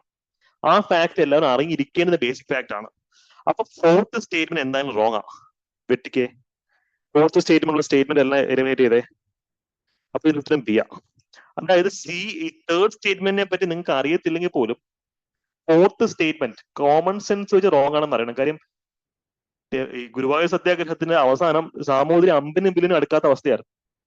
അത് നമ്മൾ ചരിത്രം പഠിക്കുമ്പോൾ ഏറ്റവും ബേസിക് അറിയുന്ന ഒരു കാര്യം. അത് ഒറ്റ ഡേറ്റ മതി. ഗുരുവായൂർ സത്യാഗ്രഹം ടെമ്പിൾ എൻട്രിക്ക് വേണ്ടിയുള്ള സത്യാഗ്രഹമായിരുന്നു. സാമൂതിരി ഇവിടെ സത്യാഗ്രഹീസിന്റെ ഡിമാൻഡുകൾ അംഗീകരിച്ച് കൊടുത്തിരുന്നില്ല. ഈ 2 ബേസിക് ഡേറ്റ ഉണ്ടെങ്കിൽ നമുക്ക് ഉത്തരത്തിലേക്ക് എത്താൻ പറ്റും. വളരെ ഈസിയായിട്ട് ഉത്തരത്തിലേക്ക് എത്താൻ പറ്റും, ബിയിലേക്ക് എത്താൻ പറ്റും. അപ്രോച്ച് എന്നെ സംശയമാണ് നിങ്ങൾക്ക് ചോദിക്കാം. ഇത്രയും പറഞ്ഞ അപ്രോച്ച് ക്ലിയർ ആണോ? എലിമിനേഷന്റെ കാര്യത്തിലും കണ്ടന്റിന്റെ സൈഡിലുള്ള അപ്രോച്ച് ക്ലിയർ ആയോ? ഗുരുവായൂർ സത്യാഗ്രഹത്തിനകത്ത് ഇതുവരെ PSC ചോദിച്ചിട്ടുള്ളതും ഇനി ചോദിക്കാൻ സാധ്യതയുള്ളതും ശ്രീധരമേനോൻ സാറിന്റെ പുസ്തകത്തിൽ സഹിതമുള്ള പോയിന്റുകൾ ഇവിടെ കൊടുത്തിട്ടുണ്ട്. ദയവായി ഇതിൽ കൂടെ പോവാം. ബിക്കോസ് ഇവിടെ സ്ഥിരമായിട്ട് വന്നിട്ടുള്ള ചോദ്യം എന്താണ്? ഈ സുബ്രഹ്മണ്യം തിരുമുമ്പ് അല്ലെ, അദ്ദേഹം വളരെ ഫേമസ് ആയിട്ടുള്ള ഫിഗർ ആണ്. കൃഷ്ണപിള്ളയുടെ ചരിത്രം അല്ലെങ്കിൽ കൃഷ്ണപിള്ളയ്ക്ക് ഏറ്റവും സഖാവിന് ഏറ്റവും എന്താ പറയുക ബ്രൂട്ടൽ ആയിട്ടുള്ള ലാത്തി ചാർജ് കിട്ടുന്നത് ഈ ഒരു അവസരത്തിലാണ്. കാര്യം Simon commission protest Lala Lajpat റോയ്ക്ക് ഏറ്റ ആ ഒരു ഒരു ഒരു എന്താ പറയാ പരിക്കുകളെ സമാനമായിട്ടാണ് ഈ കാലഘട്ടത്തിൽ കൃഷ്ണപിള്ളിക്ക് സംഭവിക്കുന്നത് പറയാറുണ്ട്. ഓക്കെ, കാര്യം അവിടെ ഉണ്ടാക്കിയ ഇമ്പാക്ട് തന്നെ ഇവിടെ ഉണ്ടാക്കിയത്. കാരണം കൃഷ്ണപിള്ളിയെ അറ്റാക്ക് ചെയ്യുന്നു, ജനങ്ങള് വയലന്റ് ആവുന്നു, അമ്പലത്തിലേക്ക് ജനങ്ങൾ ഇടിച്ചു കയറുകയാണ്. പിന്നെ കുറെ ഒരു മാസത്തോളം അമ്പലം അടച്ചിടുന്നു. അങ്ങനെയൊക്കെയുള്ള ചരിത്രം ഇതിന്റെ ഭാഗമായിട്ട് ഉണ്ടായിട്ടുണ്ട് അല്ലെ. യെസ്. പിന്നീട് സോ ഇത് ഇമ്മീഡിയറ്റ്ലി അത് ഫെയിലിയർ ആണെങ്കിലും ഇൻ ദ ലോങ് റൺ അത് സക്സസ്ഫുൾ ആയിരുന്നു തന്നെ പറയേണ്ടി വരും. കാര്യം പിന്നീട് ടെമ്പിൾ എൻട്രി നടക്കുന്നുണ്ടല്ലോ. കാര്യം ഹിസ്റ്ററിയിൽ നിന്ന് 10 മാർക്കിനാണ് പ്രിലിംസിൽ ചോദ്യം വരിക. അപ്പൊ നമ്മള് എല്ലാ ഡയമെൻഷൻസിലുള്ള ചോദ്യങ്ങൾ നോക്കണം. ഇനി നമുക്ക് വേൾഡ് ഹിസ്റ്ററിയിലെ ഒരു ചോദ്യങ്ങൾ നോക്കിയാലോ, ലോകചരിത്രം. 5ാമത്തെ ചോദ്യം നമുക്ക് പരീക്ഷ നോക്കാം.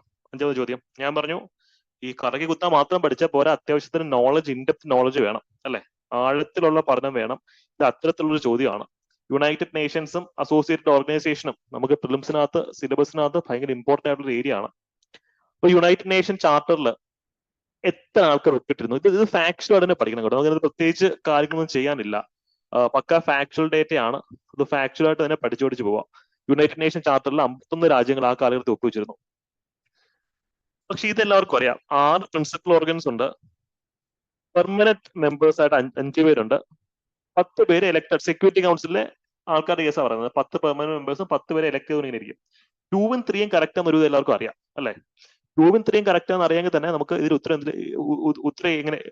എങ്ങോട്ടേക്ക് എത്താൻ പറ്റും? എയിലേക്ക് എത്താൻ പറ്റും. പക്ഷെ ഇത് നിങ്ങൾ പാനിക് ആവുന്നതാണ് എനിക്ക് പറയാനുള്ള ഒരു കാര്യം. ഇപ്പം നിങ്ങൾ ഫസ്റ്റ് ഈ ക്വസ്റ്റ്യൻ വായിക്കുമ്പോഴത്തേക്കും എത്ര ആൾക്കാരുടെ എണ്ണം ഉണ്ട്? അയ്യോ, ഓർമ്മയില്ല. ഇന്റർനാഷണൽ കോർട്ട് ഓഫ് ജസ്റ്റിസിൽ എത്ര ആൾക്കാരുണ്ട്? ഒരു പിടിയില്ല, ഓർമ്മ കിട്ടുന്നില്ല. അതിന്റെ ഓർമ്മയുടെ ആവശ്യമില്ല. പക്ഷെ നിങ്ങൾ പഠിച്ചിട്ട് എക്സാമിന് പോകാവുള്ളൂ. കാര്യം AP ഈസ് വെരി ഇമ്പോർട്ടന്റ്. നമ്മൾ പഠിച്ചാലേ നമ്മൾ രക്ഷപ്പെടത്തുള്ളൂ. എത്ര കറങ്ങി കുത്താൻ പഠിച്ചു കഴിഞ്ഞാലും കണ്ടന്റ് ഇല്ല എന്നുണ്ടെങ്കിൽ നമ്മൾ രക്ഷപ്പെടത്തില്ല.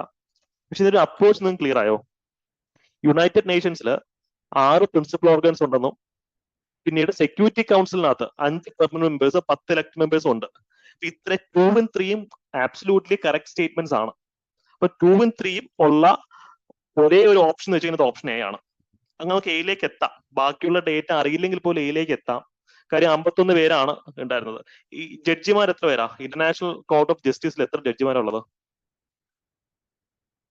15 ജഡ്ജിമാരാണേ. 15. പിന്നെ ഇത് നമ്മുടെ സുപ്രീം കോടതി ജഡ്ജസിനാണ്.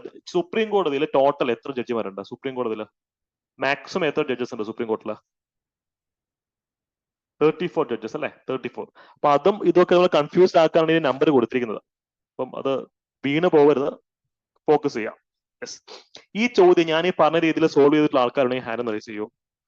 അതോ ഈ ചോദ്യം കണ്ട് ഈ നമ്പറൊക്കെ കണ്ട് ചോദ്യം വിട്ട് ഓടി തള്ളിയോ? ഈ ചോദ്യം ഞാൻ ഈ പറഞ്ഞ രീതിയിൽ ആലോചിച്ച് സോൾവ് ചെയ്തിട്ടുള്ള ആൾക്കാരുണ്ടെങ്കിൽ ഹാൻഡ് റൈസ് ചെയ്യൂ. അല്ല, കുറെ ആൾക്കാർ ഓടി തള്ളിയല്ലേ. അപ്പൊ അത് 51ന്റെയും 31ന്റെയും നമ്പർ കണ്ടപ്പോഴത്തേക്കും ഓക്കെ അനന്തുവിന് കിട്ടിയെന്ന് പറയുന്നുണ്ട്. ഗുഡ്. അപ്പൊ ഇങ്ങനെ അപ്രോച്ച് ചെയ്യാം ഇത്തരം ചോദ്യങ്ങളെ.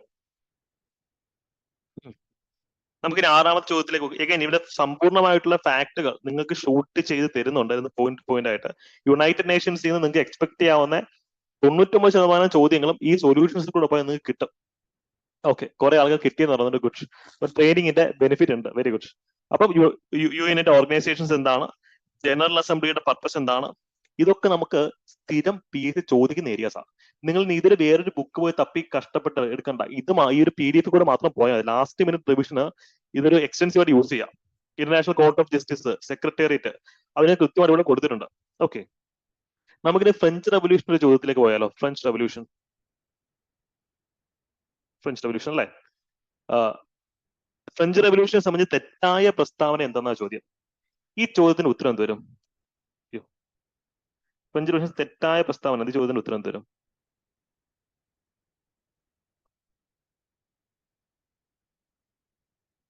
ഹയസ്റ്റ് മാർക്ക് എത്രയാണെന്ന് ചോദിക്കുന്നുണ്ട്. അത് കുറച്ച് കോമഡി. ചില ആൾക്കാർക്ക് 100 മാർക്ക് കിട്ടിയിട്ടുണ്ട്, അതും 15 മിനിറ്റ് പരീക്ഷ ചെയ്തിട്ട്. അത് അവര് എന്ത് ഉടായ്പ് കാണിച്ചതാണ്, നമ്മൾ അവരെ പുറത്താക്കിയിട്ടുണ്ട്. റാങ്ക് ലിസ്റ്റിനകത്ത് അവർ ഉൾപ്പെടുത്തുന്നതല്ല. ചില 15 മിനിറ്റ് കൊണ്ട് എക്സാംസ് എഴുതിയിട്ട് 100 മാർക്ക് കിട്ടിയിട്ടുണ്ട്. അത് ചില രീതിയിൽ അവര് ബൈപ്പാസ് ചെയ്തതാണ്. അല്ലെങ്കിൽ പിന്നെ അവർ അത്രയും ബുദ്ധിമാന്മാരായിരിക്കും, അവർ അത്രയും ജീനിയസ് ആയിട്ടുള്ള ആൾക്കാരായിരിക്കും. അത്രയും ജീനിയസ് ആയിട്ടുള്ള ആൾക്കാരെ പഠിപ്പിക്കാനുള്ള ഒരു കപ്പാസിറ്റി എനിക്ക് ഇല്ലാത്തതുകൊണ്ട് അവരെ നമ്മൾ പുറത്താക്കിയിട്ടുണ്ട്. 2 റീസൺസ് ആണ്. ഒന്നുകിൽ ഒരു ഉടായ്പാണ്, അല്ലെങ്കിൽ അവർ ലോകം കണ്ട ഏറ്റവും വലിയ ജീനിയസുകളാണ്. 100 മാർക്ക് 15 മിനിറ്റ് കൊണ്ട് വാങ്ങിച്ചിട്ടുണ്ട്. അപ്പൊ അത്രയും ജീനിയസിനെ പഠിപ്പിക്കാനുള്ള വിവരം എനിക്ക് ഇല്ലാത്തതുകൊണ്ട് അവരെ ഞാൻ പുറത്താക്കുന്നു എന്ന് വേണമെങ്കിൽ കരുതാനും കുഴപ്പമില്ല. ഏതൊരു വേ അവരെ റാങ്ക് ലിസ്റ്റിന് ഒഴിവാക്കിയിട്ടുണ്ട്. ഓക്കെ, 6ാമത്തെ ചോദ്യം. ഇതിന്റെ ഉത്തരം എന്ന് വെച്ച് കഴിഞ്ഞാല് കുറച്ച് ഇതാണ്, കുറച്ച് എന്താ പറയാ, നമ്മൾ PSCയുടെ മുൻകാല ചോദ്യങ്ങൾ വർക്ക്ഔട്ട് ചെയ്ത് കഴിഞ്ഞാൽ ചെയ്യാൻ പറ്റും. യെസ്, അവരെ ISROയിലേക്ക് എടുക്കണം എന്നൊക്കെ പറയുന്നുണ്ട്. Yes, okay. സാരമില്ല സാർ. അത് ഈ ടെസ്റ്റ് അറ്റൻഡ് ചെയ്യാത്ത ആൾക്കാർക്ക് ഇനി മൾട്ടിപ്പിൾ ടൈംസ് അറ്റൻഡ് ചെയ്യാൻ കഴിയും. ആ രീതിയിലേക്ക് ടെസ്റ്റ് മാറ്റിയിട്ടുണ്ട്. ഫസ്റ്റ് മോക്ക് ടെസ്റ്റ് എന്ന് വെച്ച് കഴിഞ്ഞാൽ നിങ്ങൾക്ക് എത്ര പ്രാവശ്യം വേണമെങ്കിലും അറ്റൻഡ് ചെയ്യാം, കുഴപ്പമില്ല.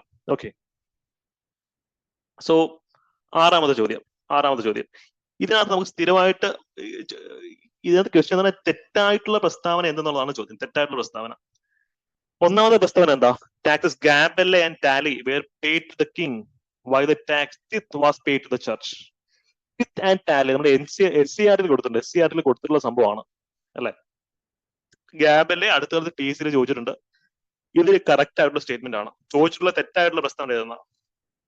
ലൂയി 16 ഈ എസ്റ്റേറ്റ് ജനറൽസിന്റെ ആ ഒരു മീറ്റിംഗ് വിളിച്ചു കൂട്ടുന്ന ചരിത്രമൊക്കെ നമുക്കറിയാം. മെയ് 5-ാം തീയതി. ഇതും കറക്റ്റ് ആണ്. ഇതിലെ ഫ്രഞ്ച് റവല്യൂഷന്റെ ചരിത്രം എന്താ? ഇത്തരത്തിലുള്ള ടാക്സുകൾ കാരണം ജനങ്ങൾ പൊറുതിമുട്ടുന്നു. ഈ ടാക്സുകൾ മുഴുവൻ കൊടുക്കേണ്ടി വന്നത് തേർഡ് എസ്റ്റേറ്റ് എന്ന് പറയുന്ന ജനവിഭാഗമാണ്. ഇപ്പം ഒരു ഘട്ടം കഴിഞ്ഞപ്പോഴത്തേക്കും രാജാവിന്റെ കയ്യിലെ കാശ് മൊത്തം തീർന്നു പോവാം. ടാക്സ് കൂട്ടണമെങ്കിൽ, അല്ലെങ്കിൽ കാശ് കൂടുതൽ വേണമെങ്കിൽ ജനങ്ങളുടെ കയ്യിൽ നിന്ന് ടാക്സ് കൂടുതൽ വാങ്ങിക്കണം. നമുക്കറിയാം, ഇന്ത്യയിലാണെങ്കിലും ടാക്സ് കൂട്ടണമെങ്കിലും കുറയ്ക്കണമെങ്കിലും അതിന്റെ പവർ ആരുടെ കയ്യിലാ? പാർലമെന്റിന്റെ കയ്യില, അല്ലെ? ജനങ്ങളുടെ പ്രതിനിധികളുടെ കയ്യിലാണ് അതിനുള്ള പവർ ഇരിക്കുന്നത്. പണ്ടത്തെ ഫ്രാൻസിലെ അവസ്ഥ അതാ. ജനങ്ങളുടെ പ്രതിനിധികളായിട്ടുള്ള എസ്റ്റേറ്റുകളുണ്ട്, അവർക്കാണ് ഇതിന്റെ പവർ. രാജാവുകൾ ഉണ്ടെങ്കിലും ടാക്സ് കൂട്ടണമെങ്കിലും കുറയ്ക്കണമെങ്കിലും ഇവരുടെ അനുവാദം വേണം. അങ്ങനെ ഇവരുടെ മീറ്റിംഗ് വിളിച്ചു കൊടുത്തു. അതാണ് സെക്കൻഡ് സ്റ്റേറ്റ്മെന്റ്. ഈ മീറ്റിംഗിൽ വെച്ച് ഈ സാധാരണക്കാരായിട്ടുള്ള ആൾക്കാർ, തേർഡ് എസ്റ്റേറ്റിലുള്ള ആൾക്കാർ അവരുടെ ഡിമാൻഡുകൾ ഉന്നയിക്കുകയും ബാക്കിയുള്ള അരിസ്റ്റോക്രസി, ജന്മിമാര് രാജാവും കൂടി ചേർന്ന് ഈ പാവപ്പെട്ടവരെ ചവിട്ടി പുറത്താക്കുകയും ചെയ്യുക. അങ്ങനെയാണ് ഇവര് പുറത്തുപോയിട്ട് എന്ത് ചെയ്യുന്നത്? ടെന്നീസ് കോർട്ട് അസംബ്ലി നടത്തുന്നത്. ടെന്നീസ് കോർട്ടിൽ ഒത്തുകൂടിയിട്ട് അവര് രാജാവിനും ബാക്കിയുള്ള ജന്മിമാർക്കും എതിരായിട്ട് വലിയ വലിയ പ്രക്ഷോഭങ്ങൾ നടത്തും. ഇവരാണ് പിന്നീട് ഹാൽ ഇളകിയിട്ട് എന്ത് ചെയ്യുന്നത്? ബാസ്റ്റിൽ എന്ന് പറയുന്ന ഒരു പ്രിസൺ, രാഷ്ട്രീയ തടവുകാരെ പാർപ്പിച്ചിരുന്ന ഒരു തടവറയാണ്, അത് ആക്രമിച്ച് കീഴടക്കുന്നത്. 1718 ആൻഡ് ജൂലൈ 14. ഇന്നും ഫ്രാൻസിന്റെ നാഷണൽ ഡേ ജൂലൈ 14 ആണ് എന്നുള്ള കാര്യം മറക്കരുത്. അത് ഈ ഒരു ഇവരിനെ ഓർമ്മിപ്പിക്കാനാണ്. നെപ്പോളിയൻ സിനിമ കണ്ടായിരുന്നോ? ഓക്കെ, കുഴപ്പമില്ല കേട്ടോ. നെപ്പോളിയൻ സിനിമ ഉണ്ടായിരുന്നോ? അതൊന്ന് കാണുക. അതിനകത്ത് ഇതിന് ശേഷമുള്ള രാഷ്ട്രീയ ചരിത്രം, ഫ്രഞ്ച് റവല്യൂഷന് ശേഷമുള്ള ഫ്രാൻസിന്റെ രാഷ്ട്രീയ ചരിത്രമാണ് പറയുന്നത്. അഗെയിൻ, ഇതുവരെ ഫ്രഞ്ച് റവല്യൂഷനെ സംബന്ധിച്ച് PSC ചോദിച്ചിട്ടുള്ളതും ഇനി ചോദിക്കാൻ സാധ്യതയായിട്ടുള്ള കുറെ ചോദ്യങ്ങൾ ഇവിടെ വന്നിട്ടുണ്ട്. SCRT ആണ് ഫ്രഞ്ച് റവല്യൂഷൻ ബേസിക്കലി നമ്മൾ ഫോളോ ചെയ്യുന്ന ടെക്സ്റ്റ്. ചില പോയിന്റുകൾ നമ്മൾ patterns and interactions of world history എന്നൊരു പുസ്തകത്തിൽ നിന്ന് പഠിക്കണം. കാര്യം ഇപ്പൊ ഗാബെല്ലെ എന്ന ടാക്സിനെ പറ്റി പൊതുവെ നമ്മുടെ ടെക്സ്റ്റുകളിൽ പറഞ്ഞിട്ടുണ്ടായിരുന്നില്ല. പക്ഷെ ബ്രിട്ടാനിക് എൻസൈക്ലോപീഡിയ ഉള്ള സ്ഥലങ്ങളത്ത് ഉണ്ടായിരുന്നു. അപ്പൊ ആ രീതിയിൽ നമ്മൾ കുറച്ച് മെറ്റീരിയൽസ് പ്രിപ്പയർ ചെയ്തിട്ടുണ്ട്. ഫ്രഞ്ച് റവല്യൂഷന്റെ ഒരു സമഗ്രമായിട്ടുള്ള ചരിത്രം പഠിക്കണമെങ്കിൽ നിങ്ങൾ സൊല്യൂഷൻസിൽ കൂടെ മാത്രം ഒന്ന് കണ്ണോടിച്ചാൽ മതി. ഈ പറയുന്ന പോലെ ജാക്കസ് നെക്കർ പോലുള്ള ആൾക്കാരോട് വരുന്നുണ്ട്. ഈ PDF നമ്മുടെ ടെലിഗ്രാം ഗ്രൂപ്പിൽ ഷെയർ ചെയ്യുന്നതാണ്. ഓക്കെ, അപ്പൊ ഈ PDF നിങ്ങൾ 1ാമത്തെ പേജ് മുതൽ അവസാനത്തെ പേജ് ലൈൻ ബൈ ലൈൻ വായിക്കണ്ട. നിങ്ങൾക്ക് റിവിഷൻ ആവശ്യമുള്ള സബ്ജക്റ്റുകൾ മാത്രം വായിച്ചാൽ മതി. Okay, yes. കട്ട് ഓഫ് നമ്മൾ പറയുന്നില്ല. കട്ട് ഓഫ് പറഞ്ഞ പല ആൾക്കാരും നമുക്ക് കൃത്യമായി കട്ട് ഓഫ് predict ചെയ്യാൻ പറ്റുന്ന ഒരു സിറ്റുവേഷൻ ആണ്. ഒരു കട്ട് ഓഫ് നമ്മൾ ടെസ്റ്റ് സീരീസിൽ പറയുന്നതായിരിക്കില്ല. കാര്യം കട്ട് ഓഫിൽ മാർക്ക് കുറഞ്ഞു വന്നു കഴിഞ്ഞാൽ ആൾക്കാരുടെ കോൺഫിഡൻസിനെ ബാധിക്കും. ഇപ്പം നിങ്ങൾ ഫോക്കസ് ചെയ്യേണ്ടത് ടെസ്റ്റ് സീരീസിൽ അറ്റൻഡ് ചെയ്ത് തീർക്കുന്നത് മാത്രമാണ്. നിങ്ങൾ 13ാമത്തെ ടെസ്റ്റ് വരെ അറ്റൻഡ് ചെയ്ത് കഴിഞ്ഞാൽ ഏത് കട്ട് ഓഫ് ആണ് നിങ്ങൾക്ക് ക്ലിയർ ചെയ്യാൻ പറ്റുന്ന രീതിയിലുള്ള കണ്ടന്റ് നിങ്ങൾക്ക് കിട്ടിയിരിക്കും. അത് ഞാൻ ഉറപ്പുവരാം. നിങ്ങളുടെ ഇപ്പോഴത്തെ ഫോക്കസ് ആദ്യത്തെ ടെസ്റ്റിന്റെ കട്ട് ഓഫ് വെച്ച് ബേജാറാവാതായിരിക്കില്ല. 13 ടെസ്റ്റുകൾ ഫിനിഷ് ചെയ്യുന്നത് മാത്രമായിരിക്കണം. Okay, yes. നമുക്ക് മെഡീവൽ ഇന്ത്യ എന്ന ടോപ്പിക്കിൽ മെഡീവൽ ഇന്ത്യ അല്ലെ. ചോദ്യം എന്താണ്? Which of the following statement is not correct about Akbar എന്നാണ് ചോദ്യം. അക്ബറിനെ സംബന്ധിച്ച് ശരിയല്ലാത്തൊരു പ്രസ്താവന എന്താ? ഓക്കെ, പക്ഷേ ഞാൻ ഒരു കാര്യം നിങ്ങളടുത്ത് പറഞ്ഞോട്ടെ. നമ്മൾ എപ്പോഴും ഒരു പരീക്ഷ ജയിക്കുകയും തോക്കുകയും ചെയ്യുന്നത് നമ്മുടെ മനസ്സിലാണ് ഫസ്റ്റ്. നിങ്ങൾ ഈ പരീക്ഷ ജയിക്കുകയും നിങ്ങളുടെ മനസ്സിനെ പറഞ്ഞ് പഠിപ്പിച്ചു കഴിഞ്ഞാൽ നിങ്ങളുടെ മൈൻഡ് ആ രീതിയിൽ നിങ്ങൾ ഡയറക്റ്റ് ചെയ്യും. ഓക്കെ, ഇപ്പൊ നിങ്ങൾക്ക് ജയിക്കും എന്ന് പറയുന്നത് നിങ്ങളുടെ മൈൻഡ് ആ രീതിയിൽ നിങ്ങളെ പഠിക്കാനുള്ള ഇൻസ്പിറേഷൻ തരും. ആ ഒരു ഡോപ്പമിൻ റിലീസ് നിങ്ങളുടെ മനസ്സിൽ ഉണ്ടായിരിക്കും. പക്ഷെ നിങ്ങൾ ജയിക്കില്ല എന്നാ പറയുന്നെങ്കിലോ നിങ്ങളുടെ മൈൻഡ് നിങ്ങൾ ആ രീതിയിലായിരിക്കും ചാനലൈസ് ചെയ്യുക. നിങ്ങൾ ജയിക്കും എന്നുള്ള ഒരു വിശ്വാസം തന്നെ മുന്നോട്ട് കൊണ്ടുപോവുക. ആ ഒരു വിശ്വാസം ഉണ്ടെങ്കിൽ തന്നെ കുത്തിയിരുന്ന് പഠിച്ച് സിലബസ് ഫിനിഷ് ചെയ്ത് ഇഷ്ടംപോലെ ചോദ്യങ്ങൾ പരിശീലനം നടത്തി എക്സാമിന് പോകാൻ നിങ്ങൾക്ക് സാധിക്കും. അത്ര നടത്തുക. ട്രയാങ്കിളിന്റെ ഉള്ളിൽ വന്നു കഴിഞ്ഞാൽ തന്നെ നിങ്ങളുടെ എക്സാം സേഫ് ആണ്. Okay, so 7th question. തെറ്റായിട്ടുള്ള പ്രസ്താവന എന്താ ചോദ്യം അല്ലെ? അക്ബറിനെ സംബന്ധിച്ച് തെറ്റായിട്ടുള്ള പ്രസ്താവന എന്താ? ഒന്നാമത്തെ പ്രസ്താവനയിൽ എന്താ പറയുന്നത്? അക്ബർ ആയിരുന്നു ഏറ്റവും മഹാനായ മുഗൾ രാജാവ് എന്നാ പറയുന്നത്. ഈ സ്റ്റേറ്റ്മെന്റ് ശരിയാണോ തെറ്റാണോ? നമ്മൾ മുഗൾ രാജവംശത്തെ പറ്റി കേൾക്കുന്നതിനേക്കാൾ മുമ്പേ അക്ബറെ പറ്റി കേട്ടിട്ടുണ്ട് അല്ലെ? അക്ബർ, അശോകൻ എന്നൊക്കെ പറയുമ്പോഴത്തേക്കും നമ്മുടെ മനസ്സിൽ ഒരു ഫിഗർ ഉണ്ടല്ലേ. ഇപ്പൊ അശോകൻ മൗര്യ രാജാവാണോ അല്ലേ എന്നുള്ള പലർക്കും അറിയത്തില്ല.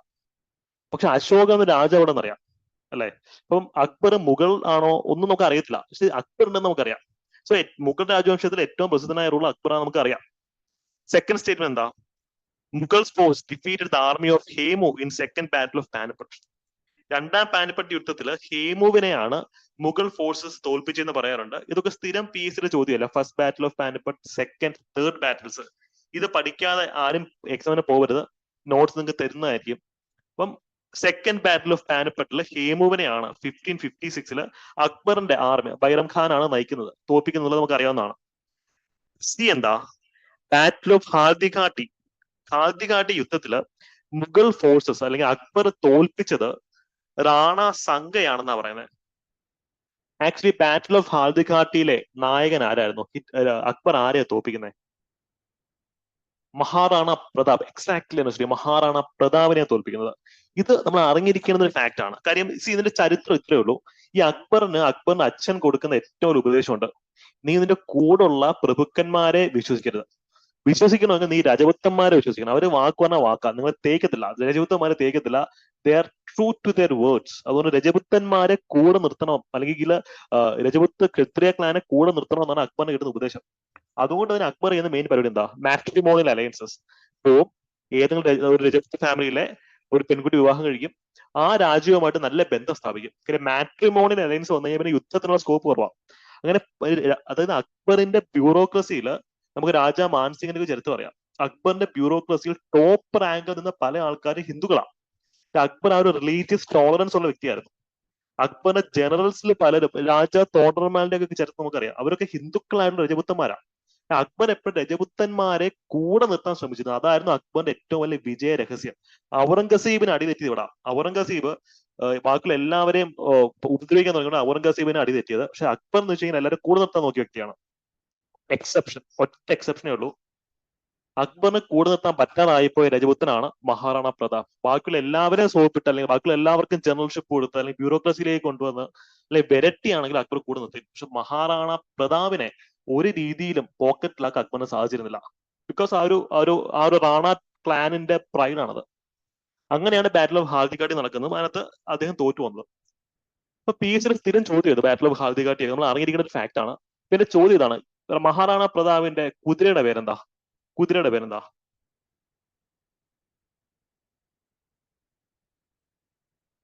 നമ്മുടെ പഴയൊരു സ്കൂട്ടറിന്റെ പേരായിരുന്നു അല്ലെ? ചേതക്. എക്സാക്ട്ലി, ചേതക്. അതൊക്കെ നമ്മൾ സ്ഥിരം ചോദ്യമാണ്. അപ്പം ഫത്തേപൂർ സിക്രി ഒക്കെ സൃഷ്ടിച്ച അക്ബർ നമുക്കറിയാം. ഓക്കെ, 7ാമത്തെ ക്വസ്റ്റ്യൻ അത്. ഇനി അടുത്തിടെ വളരെ ഈസി ആയിട്ടുള്ള ഒരു മോഡേൺ ഇന്ത്യയിലെ ചോദ്യത്തിലേക്ക് പോവാണ്. ജാലിയൻ വാലാബാഗ് മസക്കർ അല്ലെ? ഇതിനെ സംബന്ധിച്ച് കറക്റ്റ് ആയിട്ടുള്ള സ്റ്റേറ്റ്മെന്റ് എന്താണെന്ന ചോദ്യം. കറക്റ്റ് സ്റ്റേറ്റ്മെന്റ് എന്താണെന്നതാണ് ചോദ്യം. കറക്റ്റ് സ്റ്റേറ്റ്മെന്റ് ജാലിയൻ വാലാബാഗ് മസക്കറിനെ സംബന്ധിച്ച് കറക്റ്റ് സ്റ്റേറ്റ്മെന്റ്. എല്ലാവരും വളരെ ആവേശത്തോടു കൂടി സ്റ്റേറ്റ്മെന്റ് എല്ലാം കറക്റ്റ് ആണെന്ന് വിചാരിക്കും. ഞാൻ ചോദിച്ചോട്ടെ, ഈ തേർഡ് സ്റ്റേറ്റ്മെന്റ് നോക്കിയാൽ Michael O'Dwyer, acting military commander for Amritsar order Jallian Walabagh massacre. ഈ മൈക്കിൾ ഒ ഡയർ ആണോ ഈ പറയുന്ന military commander? Michael O'Dwyer military commander ആയിരുന്നു എന്ന് പറയുന്നത് അല്ല, അത് ജനറൽ ഡയർ ആണ് military commander. Michael O'Dwyer ഈ കാലത്ത് പഞ്ചാബിന്റെ ലഫ്റ്റനന്റ് ഗവർണർ ആയിരുന്ന വ്യക്തിയാണ്. അദ്ദേഹമാണ് ഇതിന്റെയൊക്കെ പിന്നിലുള്ളത്. പക്ഷെ മിലിറ്ററി കമാൻഡർ അദ്ദേഹമായിരുന്നോ? നോ. ഈ ഉദ്ധം സിംഗ് ഇംഗ്ലണ്ടിൽ പോയി കൊല്ലുന്ന ആരെയാ? മൈക്കിൾ ഒ ഡയറിനെ ആണോ ജനറൽ ഡയറിനെ ആണോ? Michael O'Dwyer. Exactly. So അവിടെ നിന്ന് വെടിവെക്കുന്ന മിലിറ്ററി കമാൻഡർ ആണ് ജനറൽ റേഡ്നാൾഡ് ഡയർ. ഇത് ഉത്തരവ് കൊടുക്കുന്ന ലഫ്റ്റനന്റ് ഗവർണർ ആണ് മൈക്കിൾ ഒഡയർ. ആ ഫാക്ട് ഓർത്തിരിക്കുക. അപ്പൊ തേർഡ് സ്റ്റേറ്റ്മെന്റ് തെറ്റാണ്. തേർഡ് സ്റ്റേറ്റ്മെന്റ് തെറ്റാവുന്ന എല്ലാം എലിമിനേറ്റ് ചെയ്തിട്ട് എന്തിലേക്ക് ഉത്തരം എന്തിലേക്ക് വരാം? ഡി എന്ന് പറയുന്ന ഉത്തരത്തിലേക്ക് വരാം അല്ലെ? ഡി എന്ന് പറയുന്ന ഉത്തരത്തിലേക്ക് വരാം. അപ്രോച്ച് മനസ്സിലായോ? വളരെ എഫക്റ്റീവായിട്ട് നിങ്ങൾ പഠിക്കാം. നമുക്ക് അടുത്ത ചോദ്യത്തിലേക്ക് പോവാം. എഗെയിൻ ജാലിയൻ വാലാബാഗിനെ പറ്റി ചോദിച്ചിട്ടുള്ള ചോദ്യങ്ങളൊക്കെ ഇവിടെ കൊടുത്തിട്ടുണ്ട്. ഈ ഒരു പ്രാവശ്യം പി സി ക്രോളിംഗ് ഓർഡർ എന്താണെന്നാണ്. അത് ജാലിയൻ വാലാബാഗുമായി ബന്ധപ്പെട്ട ഒരു ഇൻസിഡന്റ് ആണ് ക്രോളിംഗ് ഓർഡർ എന്ന് പറയുന്നത്. ഓക്കെ, ഇനി ഒൻപതാമത്തെ ചോദ്യം. ഇത് സിവിൽ സർവീസസിൽ വന്നിട്ടുള്ളതാണ്. നമുക്ക് പി എസ് സിയിൽ വരാൻ സാധ്യതയുള്ള കുറച്ച് ഫാക്ടുകൾ ഇതിനകത്തുണ്ട്. ചോദ്യം എന്താണ്? ഈ ഫോളോയിങ് സ്റ്റേറ്റ്മെന്റ്സ് കൺസിഡർ ചെയ്യുക. അത് തെറ്റായിട്ടുള്ള പ്രസ്താവന എന്താണ്? ഇൻകറക്റ്റ് സ്റ്റേറ്റ്മെന്റ് എന്താണെന്നുള്ളതാണ് ചോദിച്ചിട്ടുള്ളത് അല്ലെ? Incorrect statement. അപ്പം എന്തായിരിക്കും ഇതിനകത്ത് ഇൻകറക്റ്റ് സ്റ്റേറ്റ്മെന്റ്? ഒന്ന് ആലോചിച്ചിട്ട് ആൻസർ എന്തിനെന്ന് പറഞ്ഞേ.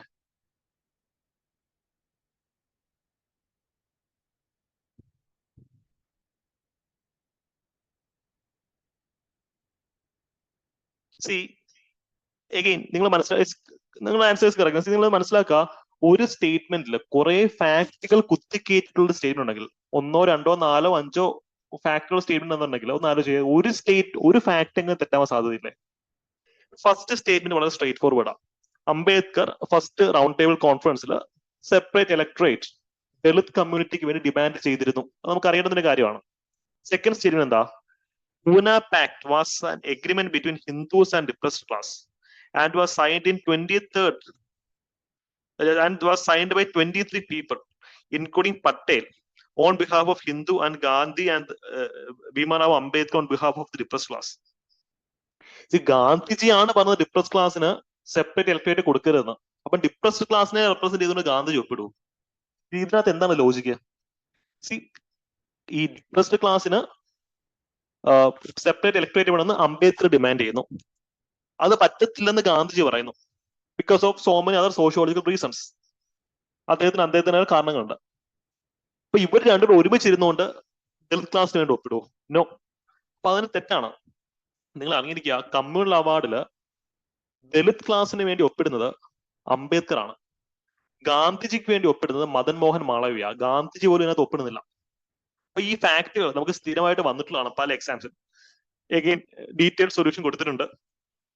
കാര്യം ഗാന്ധിയൻ പൊളിറ്റിക്സ് അല്ലെങ്കിൽ ഗാന്ധിയൻ ഇറ നമ്മുടെ സിലബസ് എടുത്ത് പറഞ്ഞിട്ടുള്ള ഒരു സെക്ഷനാണ്.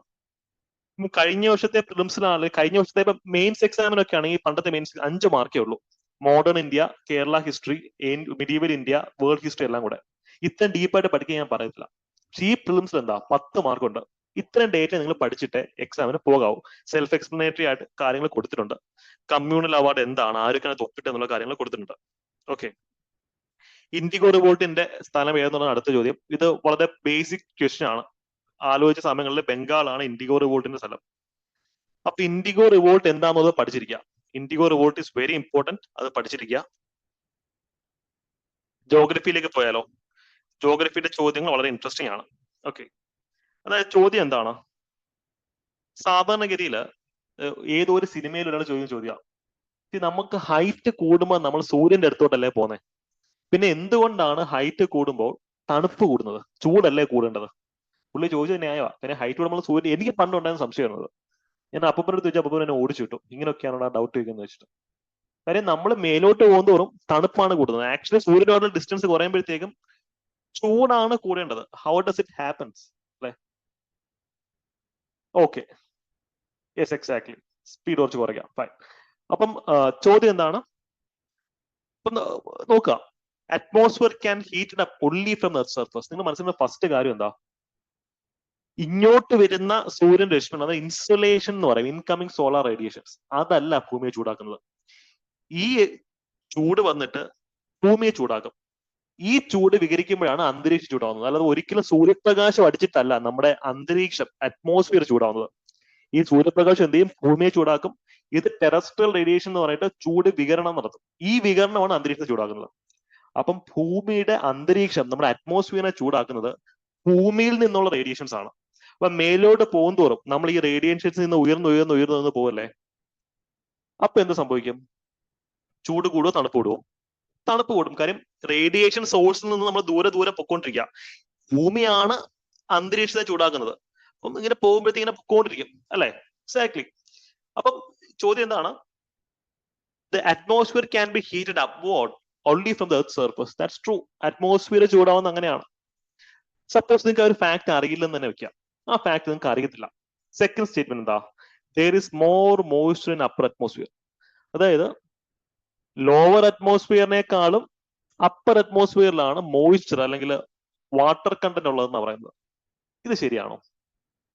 നിങ്ങൾ ഹിൽ സ്റ്റേഷനിലോട്ട് പോകുമ്പം നിങ്ങളുടെ മൂക്കും ലിപ്സും ഒക്കെ ഡ്രൈ ആവുകയാണോ അതോ കുറെ കൂടെ മോയ്സ്ചറൈസ്ഡ് ആവുകയാണോ ചെയ്യുന്നത്? ഊട്ടിയിലോ കൊടൈക്കനാലിലോ മൂന്നാറിലോ പോയിട്ടുള്ള ആൾക്കാർക്ക് അറിയാം, ഹൈറ്റ് കൂടും തോറും നമ്മുടെ അവസ്ഥ എന്താ? ഡ്രൈ ആവും.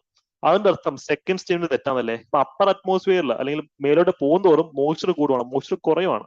അപ്പൊ സെക്കൻഡ് സ്റ്റേജിൽ തെറ്റാണെന്നുള്ളത് നമുക്കിടെ ബേസിക് ഡേറ്റയാണ്. അപ്പം സെക്കൻഡ് സ്റ്റേജിൽ ബിയും പോയി ഡിയും പോയി. അപ്പൊ 1 രണ്ടിലും ഉണ്ട്. 1 കറക്റ്റ് ആയേ പറ്റത്തുള്ളൂ. അതിനെപ്പറ്റി ഇനി ആലോചിച്ച് നിങ്ങൾ ബേജാറാവണോ? അപ്പൊ ഇതിന് നിങ്ങൾക്ക് രണ്ട് രീതിയിൽ സോൾവ് ചെയ്യുന്ന ചോദ്യത്തിന്, ഒരു ചോദ്യത്തിന് നിങ്ങൾക്ക് കണ്ടന്റ് യൂസ് ചെയ്ത് സോൾവ് ചെയ്യാം, അതല്ലാതെ കോമൺ സെൻസ് യൂസ് ചെയ്ത് സോൾവ് ചെയ്യാം. ഫോർ എക്സാമ്പിൾ തേർഡ് സ്റ്റേജിൽ നോക്കിയേ, the air is less dense in the upper atmosphere എന്ന് പറയുന്നത്. അപ്പർ അറ്റ്മോസ്ഫിയറിൽ എയർ ഡെൻസിറ്റി കുറവാണെന്ന് പറയും. ഇത് ശരിയാണോ? അപ്പർ അറ്റ്മോസ്ഫിയർ എയറിന് ഡെൻസിറ്റി കുറവാണോ? എന്റെ പേഴ്സണൽ എക്സ്പീരിയൻസ് പറയാന്നുണ്ടെങ്കിൽ യെസ്, പണ്ട് നമ്മുടെ ഇവിടുന്ന് ഇങ്ങനെ ഒരു സുഹൃത്തുക്കൾ ചെന്നിട്ട് ഊട്ടിയിൽ ടൂറിന് പോയി, സോറി കൊടൈക്കനാലിൽ ടൂറിന് പോയി. കോളേജിൽ പഠിക്കുന്ന സമയത്തായിരുന്നു. അവിടെ ചെന്നിട്ട് ഭയങ്കര തണുപ്പ്. ഞാൻ ബോഡി ഒന്ന് ചൂടാക്കാൻ പറഞ്ഞ് ഞാൻ ഓടിക്കഴിഞ്ഞപ്പോഴത്തേക്ക് ശ്വാസം കിട്ടുന്നില്ല. ഇത് എന്ത് സമയം മനസ്സിലാവുന്നില്ല. കാര്യം ഭയങ്കര കൊടും തണുപ്പ്. നമ്മളൊന്ന് ബോഡി വാമാകാൻ ജസ്റ്റ് ഒന്ന് ഓടിയപ്പോഴത്തേക്ക് ഭയങ്കര നമ്മൾ സഫക്കേറ്റ് ചെയ്തു. കാര്യം അവിടെ എയറിന്റെ ഡെൻസിറ്റി കുറവാണ്. ഈ താഴ്ന്ന പ്രദേശങ്ങളുള്ളതിന്റെ അത്ര ഓക്സിജനോ കാര്യങ്ങളോ മേളിലില്ല. കാര്യം ഡെൻസിറ്റി സാന്ദ്രത വളരെ കുറവാണ്. ഇപ്പൊ നമുക്ക് ഇഷ്ടം പോലെ ഓക്സിജൻ കിട്ടും, ഒരു പ്രശ്നം. പക്ഷെ മേലോട്ട് പോകുന്ന ഓക്സിജന്റെ അളവ് കുറയും.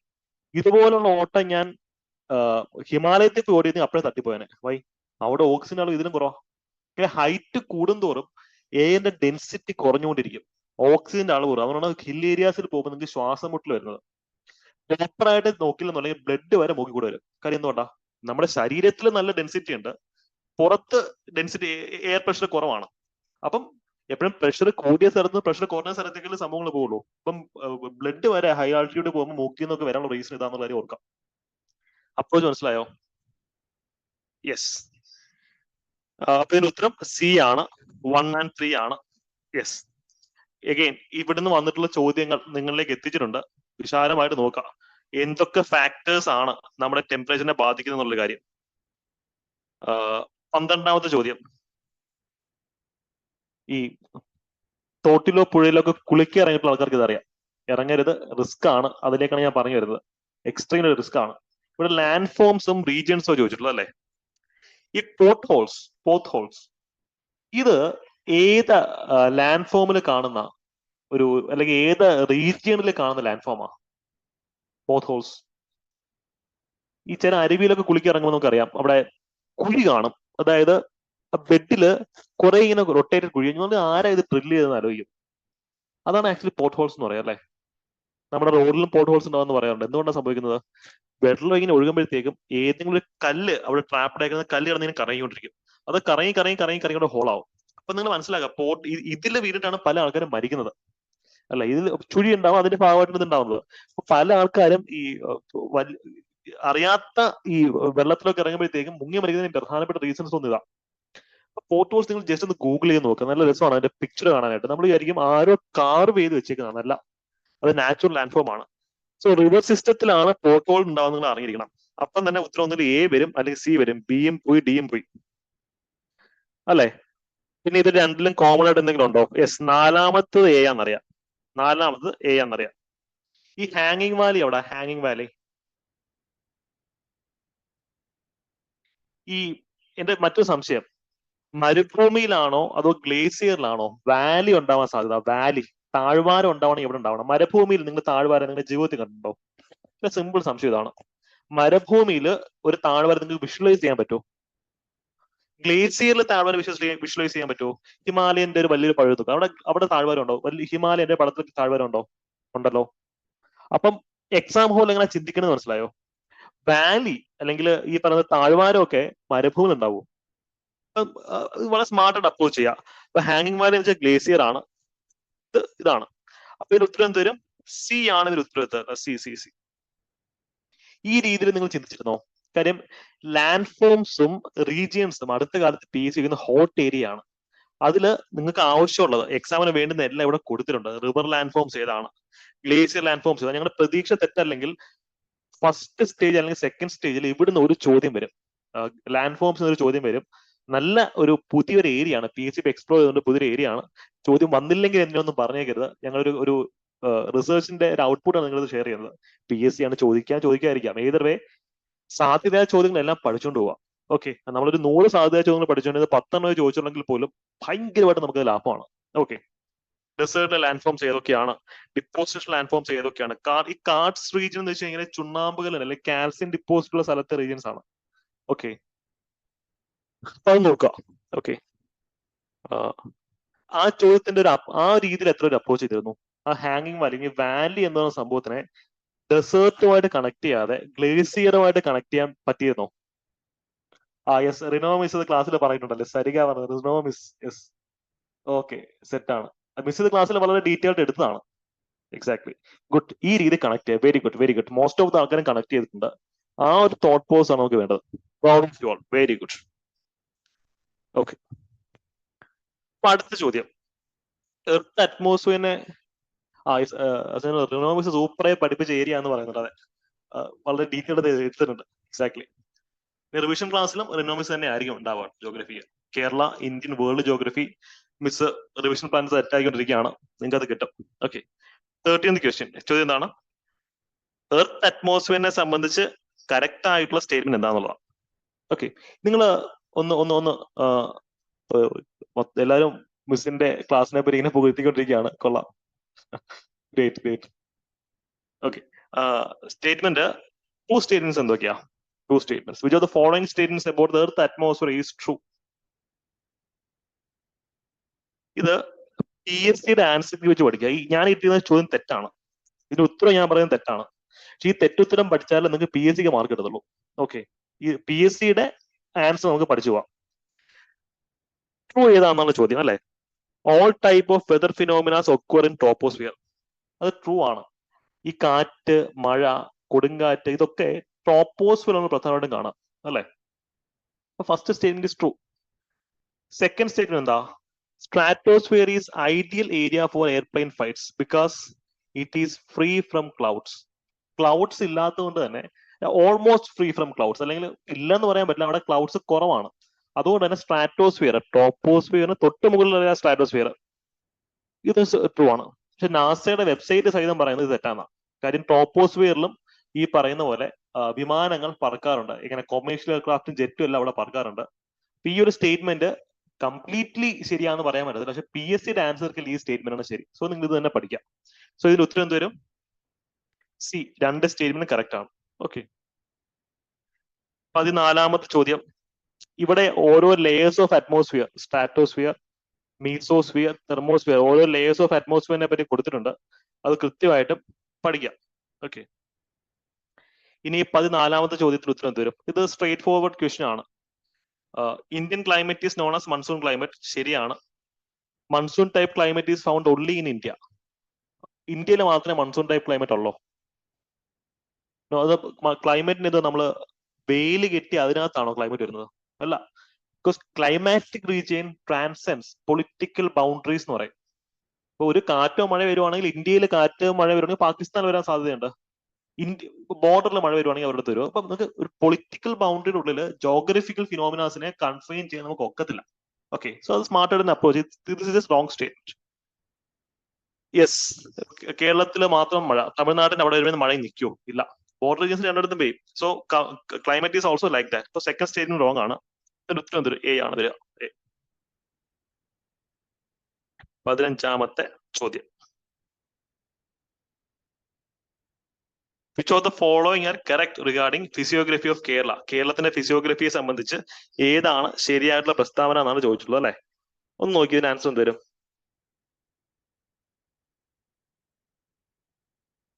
ഫസ്റ്റ് സ്റ്റേറ്റ്മെന്റ് എന്താ?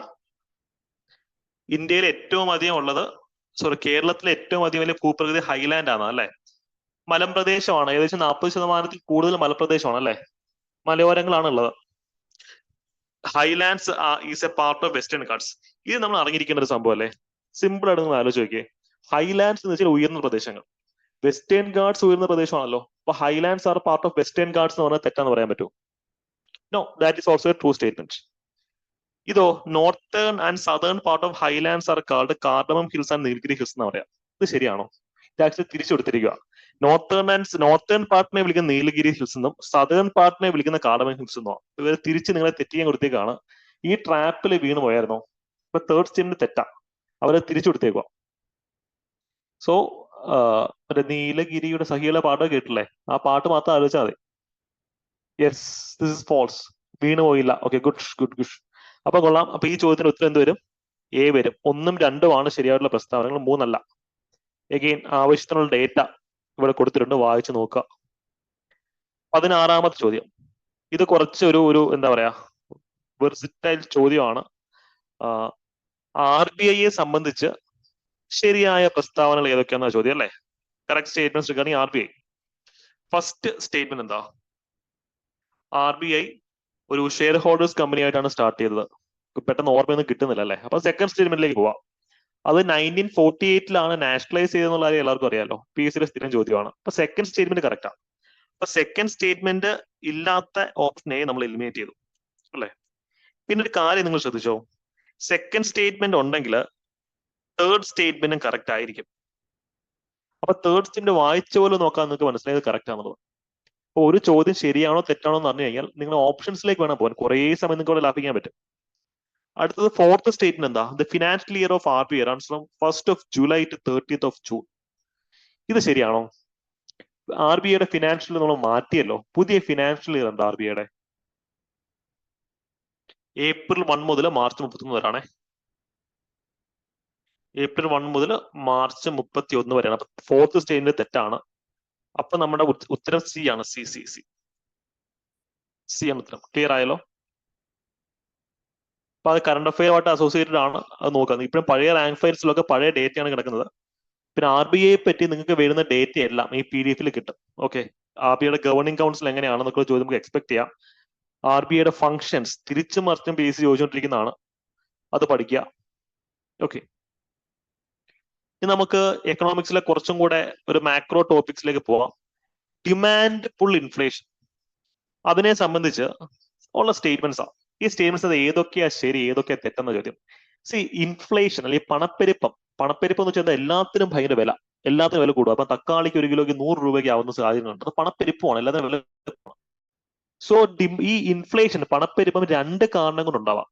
ഒന്ന് ഡിമാൻഡ് കൂടുന്നത് കൊണ്ടുണ്ടാവാം. അപ്പൊ തക്കാളിക്ക് ഞാൻ എന്റെ എക്സാമ്പിൾസ് അല്ല, ഞാൻ ഉപയോഗിക്കുന്ന അൽഫാമോ ഷവായോ ആണ്. Please excuse me for that. Vegans ഉണ്ടെങ്കിൽ അത് ക്ഷമിക്കണം. ഇപ്പം അൽഫാം എടുക്കാം. പണ്ട് എനിക്ക് ഓർമ്മ അൽഫാമിന് 250 രൂപയായിരുന്നു അൽഫാമിന്, ഒരു ഫുൾ അൽഫാമിന്. ഇപ്പം ഹാഫ് പോലും ആ വിലക്ക് കിട്ടത്തില്ല. ഇപ്പൊ അൽഫാമിന് ഫുൾ എത്ര രൂപയാണ് നിങ്ങളവിടെയൊക്കെ?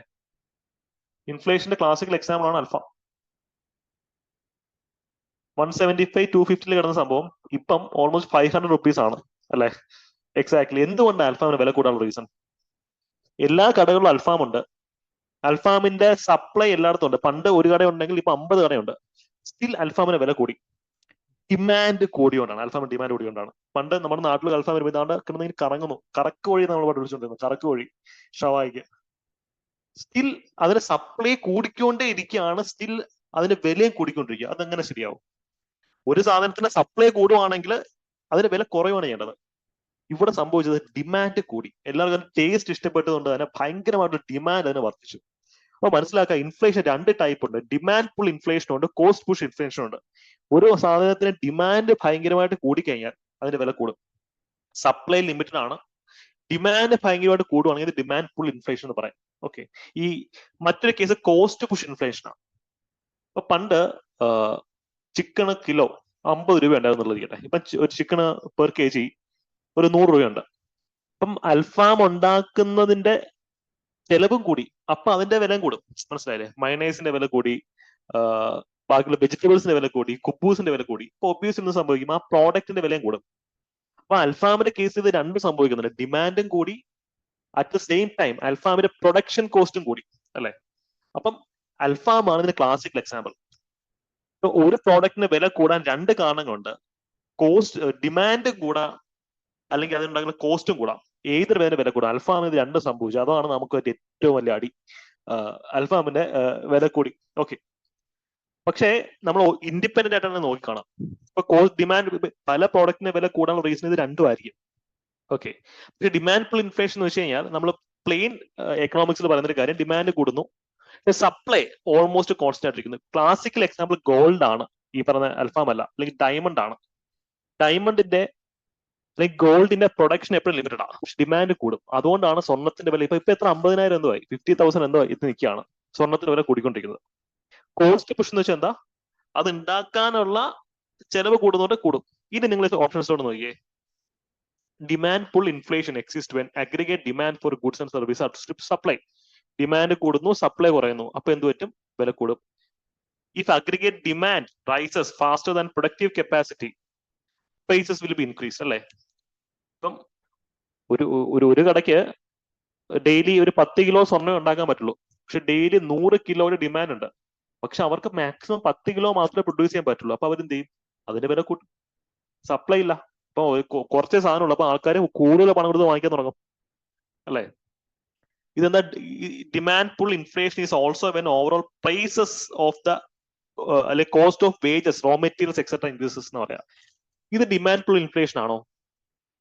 ഒരു വസ്തു ഉണ്ടാക്കേണ്ടതിന്റെ ചെലവ് കൂടിയതിന്റെ ഭാഗമായിട്ട് ആ വസ്തുവിന്റെ വിലയും കൂടി. ഇത് ഡിമാൻഡ് പുൾ ഇൻഫ്ലേഷൻ ആണോ? കോസ്റ്റ് പുഷ് ഇൻഫ്ലേഷൻ ആണോ? കോസ്റ്റ് കൂടിയുണ്ട്. അല്ലെ? അപ്പൊ this is because of cost push inflation, right? അപ്പൊ ഇത് തെറ്റാണ്. അപ്പൊ ചോദിച്ചുള്ള how many of the given statements are incorrect എന്ന് ചോദിച്ചുള്ളൂ. അല്ലെ? ഇൻകറക്റ്റ് സ്റ്റേറ്റ്മെന്റ്സ് ഏതൊക്കെയാണെന്നാണ് ചോദിച്ചിട്ടുള്ളത്.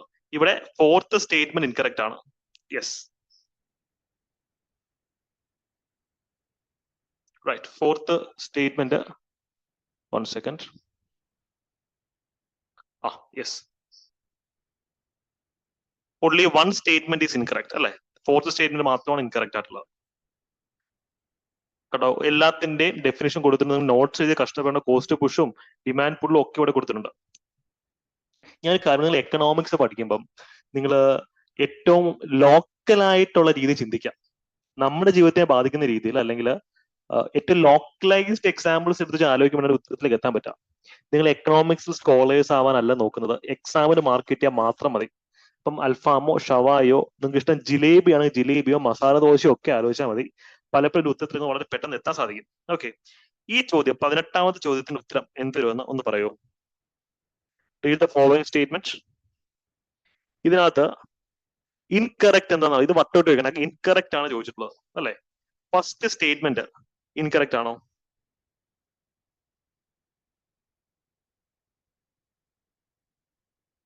തിരുക്കൊച്ചി പാർട്ട് ബി സ്റ്റേറ്റിന്റെ ഭാഗമായിട്ട് ക്രിയേറ്റഡ് ആയെന്ന് പറയുന്നു.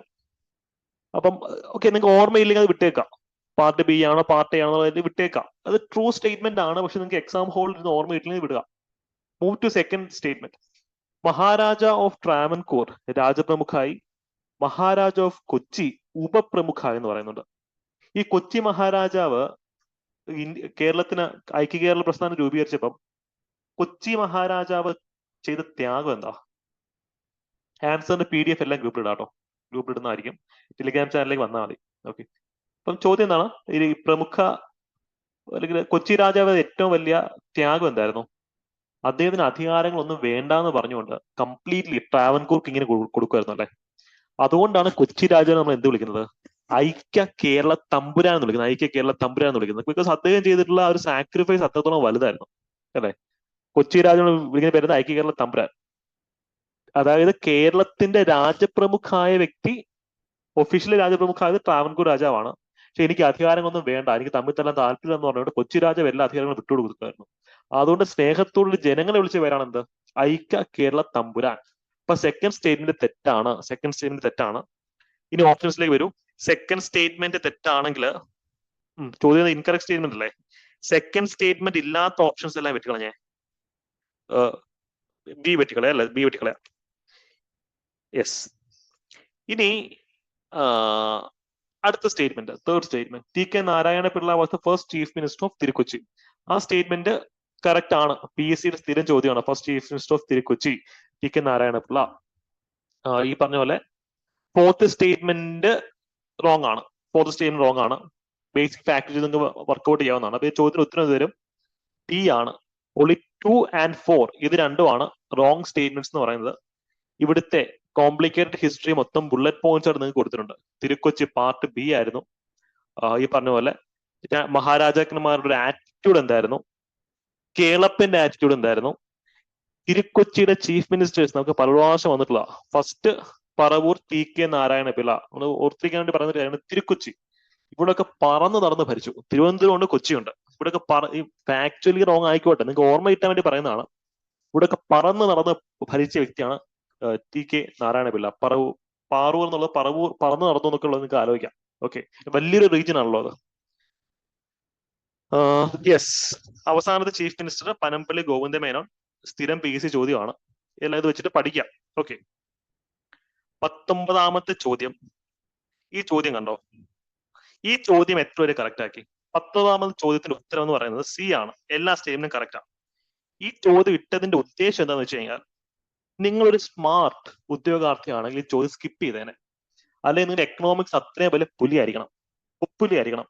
കാര്യം ഇത് ഓരോന്നും ഇക്വേഷൻസ് എഴുതി ഡെഡ്യൂസ് ചെയ്ത് എടുത്തു കഴിഞ്ഞാൽ നമുക്ക് അരമണിക്കൂർ കൊണ്ടോ 1 മണിക്കൂർ കൊണ്ടോ C എന്നുള്ള ഉത്തരത്തിലേക്ക് എത്താൻ പറ്റും. പക്ഷെ നിങ്ങൾ സ്മാർട്ട് ആണെങ്കിൽ ഈ ചോദ്യം സ്കിപ്പ് ചെയ്തേനെ. 1 പ്രാവശ്യം വായിച്ചു, 2 പ്രാവശ്യം വായിച്ചു, 3 പ്രാവശ്യം അഫ്സൽ സ്കിപ്പ് ചെയ്തെന്ന് പറഞ്ഞു. അതിനാണ് ഈ ചോദ്യം സെറ്റ് ചെയ്തിട്ടുള്ളത്. ദയവായി നിങ്ങൾ ഈഗോ മാറ്റി വെച്ചിട്ട് എക്സാം ഹോളിൽ കയറാം.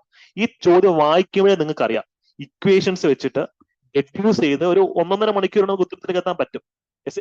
എല്ലാവരും സ്കിപ്പ് ചെയ്തു, സന്തോഷമായി. ഇതാണ് നമുക്ക് വേണ്ടത്. ഓക്കെ, യെസ്, ഇതാണ് സ്ട്രാറ്റജിക്കൽ വേ ഓഫ് തിങ്കിങ്. നമ്മൾ എല്ലാ ചോദ്യവും അങ്ങ് എടുത്ത് ഉത്തരം കണ്ടാത്ത നമ്മൾ പ്രതീക്ഷയിൽ ഇരിക്കരുത്. സ്കിപ്പ് ആൻഡ് മൂവ് ഓൺ. ഇതൊരു ചതിക്കുഴിയായിരുന്നു.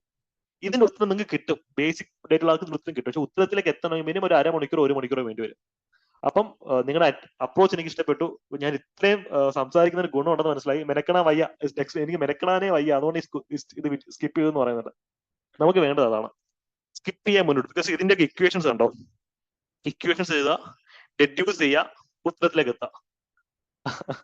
ഓക്കെ, അപ്പൊ സ്കിപ്പ് ചെയ്ത് തന്നെയാണ് മാർഗം. ഇതാണ് തന്ത്രപരമായിട്ട് പഠിക്കാന്ന് പറയുന്നത്. നിങ്ങൾ 100 മാർക്കിന് വേണ്ടി എക്സാം എഴുതാൻ പോവുകയാണെങ്കിൽ 8 നില പൊട്ടും. പക്ഷെ എക്സാം വളരെ കംഫർട്ടബിൾ ആയിട്ട് രീതിയിൽ നല്ലൊരു മാർക്ക് ജയിക്കാനാണെങ്കിൽ അത് പോസിബിൾ ആണ്. അത് വളരെ പോസിബിൾ ആണ്. 100 മാർക്ക് നേടാൻ ശ്രമിച്ചു കഴിഞ്ഞാൽ പൊട്ടും, ഒരു സംശയമില്ല. കാരണം ഇത് അത്തരത്തിലുള്ള ആൾക്കാരെ ടാർഗറ്റ് ചെയ്തുകൊണ്ടുള്ള ഒരു സൈക്കോളജി ക്വസ്റ്റ്യൻ ആണ്. ചില ആൾക്കാർ എക്കണോമിക്സിൽ പുലികളാണ്. ആ ആൾക്കാർ ഈ ചോദ്യം കാണുമ്പോൾ ഈഗോ വർക്ക്ഔട്ട് ആയിട്ട് ഇതിന് ഉത്തരം കണ്ടെത്തായിരിക്കും. ഓക്കെ, കണ്ടപ്പോഴേ പേടിച്ച് സ്കിപ്പ് ചെയ്യുന്ന അനന്ത് പറയുന്നുണ്ട്.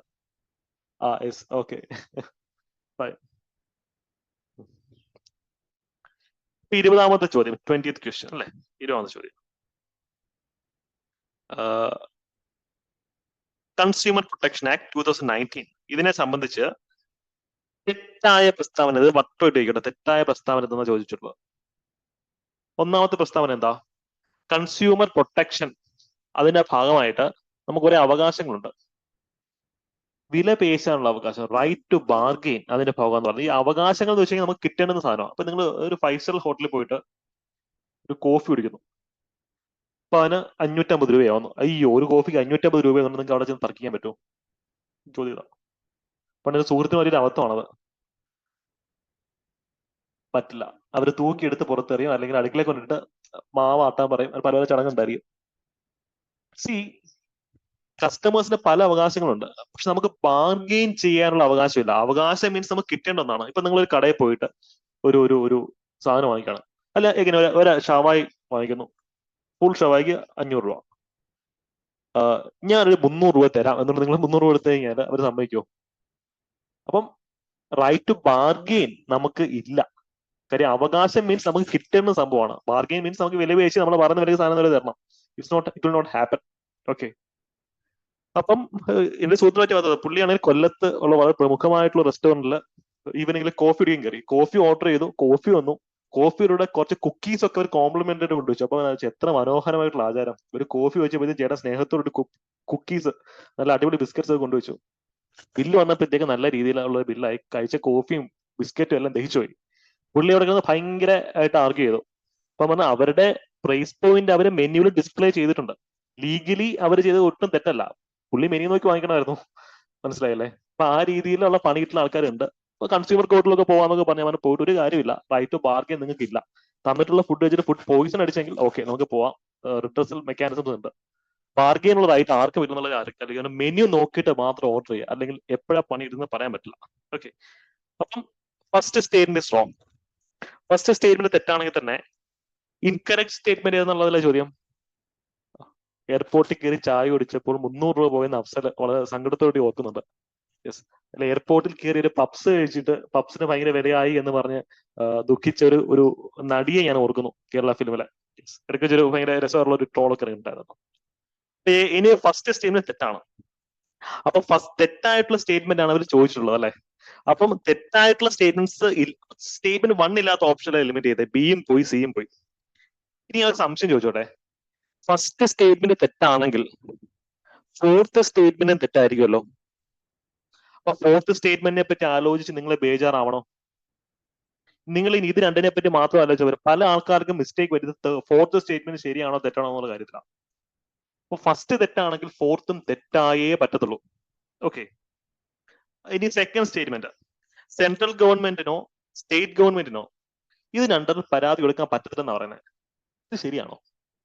Central government or any state government cannot make A complaint under this act. ഇത് പറ്റേണ്ടതല്ലേ? നിങ്ങൾ കോമൺ സെൻസ് വെച്ച് ആലോചിച്ച് നോക്കിയാൽ പറ്റേണ്ടതല്ലേ? അപ്പം സെക്കൻഡ് സ്റ്റേറ്റ്മെന്റ് എന്താണ്? തെറ്റാണ്. സെക്കൻഡ് സ്റ്റേറ്റ്മെന്റ് തെറ്റാണ്. അപ്പൊ ഇതിന് ഉത്തരം എന്ത് വരും? എ വരും. 1, 2 and 4 തെറ്റാന്ന് പറയുന്നത് എവിടെ മാത്രമേ ഉള്ളൂ? എയിൽ മാത്രമേ ഉള്ളൂ. ഇവിടെ നിങ്ങൾ തേർഡ് സ്റ്റേറ്റ്മെന്റ് ജസ്റ്റ് വായിച്ചു നോക്കാൻ ആക്ച്വലി വലിയ റിലവൻസ് ഇല്ല. പക്ഷെ നിങ്ങൾ എക്സാം ഹോളിൽ എല്ലാ സ്റ്റേറ്റ്മെന്റ്സിൽ കൂടെ നിങ്ങളുടെ കണ്ണ് പോയിരിക്കണം. തേർഡ് സ്റ്റേറ്റ്മെന്റ് വായിച്ചു നോക്കുക തന്നെ വേണം. ഓക്കെ, പക്ഷെ റിലവൻസ് റിലേറ്റീവ്ലി കുറവാണെന്നുള്ളത് അറിഞ്ഞിരുന്നാൽ മതി. സെറ്റാണല്ലോ? ഇതിന്റെ അപ്രോച്ച് മനസ്സിലായോ? കേരള ഗവർണൻസ് ഇപ്പോഴത്തെ ഫിലിംസിനകത്ത് ഉണ്ട്, സിവിക്സിന്റെ പോർഷൻസിനകത്ത് വരുന്നുണ്ട്. കഴിഞ്ഞ വർഷം ഇത്രയും ഡെപ്തിൽ ഇല്ലായിരുന്നു. അപ്പൊ ഗവർണൻസ് നമുക്ക് അത്യാവശ്യം നല്ല രീതിയിലുള്ള ചോദ്യം പ്രതീക്ഷിക്കുന്നുണ്ട്. അതുകൊണ്ട് തന്നെ അസോസിയേറ്റഡ് ഫാക്ടുകൾ വിശാലമായിട്ട് ഇവിടെ കൊടുത്തിട്ടുണ്ട്. എന്താണ് സിസ്റ്റം? ഇവിടെ നമ്മൾ ചോദ്യം എക്സ്പെക്ട് ചെയ്യുന്നത് ഇവിടുന്നാണ്. Physical jurisdiction of the commissions, അതായത് 1 കോടി രൂപ വരെയുള്ള കേസാണെങ്കിൽ നമുക്ക് ഡിസ്ട്രിക്ട് കമ്മീഷനിൽ കേസ് കൊണ്ടുപോകാം. 1 കോടി മുതൽ 10 കോടി വരെയാണെങ്കിൽ സ്റ്റേറ്റ്, 10 കോടിക്ക് മുകളിലാണെങ്കിലാണ് നാഷണൽ കമ്മീഷനിൽ പോകുന്നത്.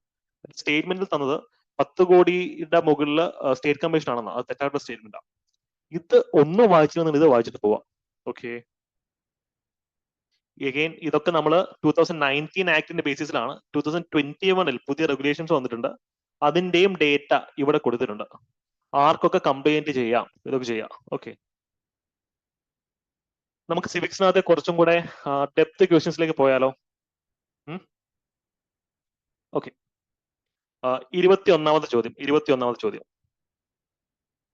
Article 311 deals with recruitment and condition of service of the persons serving union of state എന്ന് പറയുന്നത്. അത് കണ്ടന്റ് ബേസ്ഡ് സ്റ്റേറ്റ്മെന്റ് ആണ്.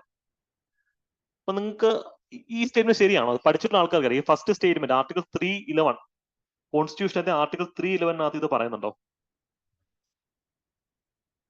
നോ. സെക്കൻഡ് സ്റ്റേറ്റ്മെന്റ് എന്താണ്?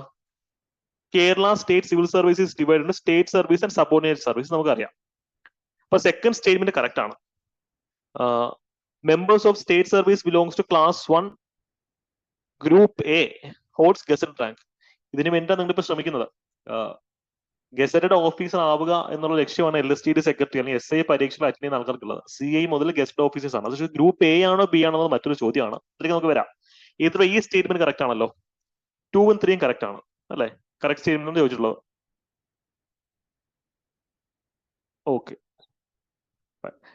കമന്റ്സ് വായിച്ചു നോക്കുമായിരുന്നു. ഫോർത്ത് സ്റ്റേറ്റ്മെന്റ് എന്താ? Members of the subordinate services belongs to class 2 don't hold gazetted rank എന്ന് പറയുന്നത് അല്ലെ? Members of subordinated services class 2 ഇതാവുന്നില്ല എന്ന് പറയുന്നത്. ഇതിന്റെ ഉത്തരം തരും ആലോചിച്ച് നോക്കിയെന്ന് പറയൂ.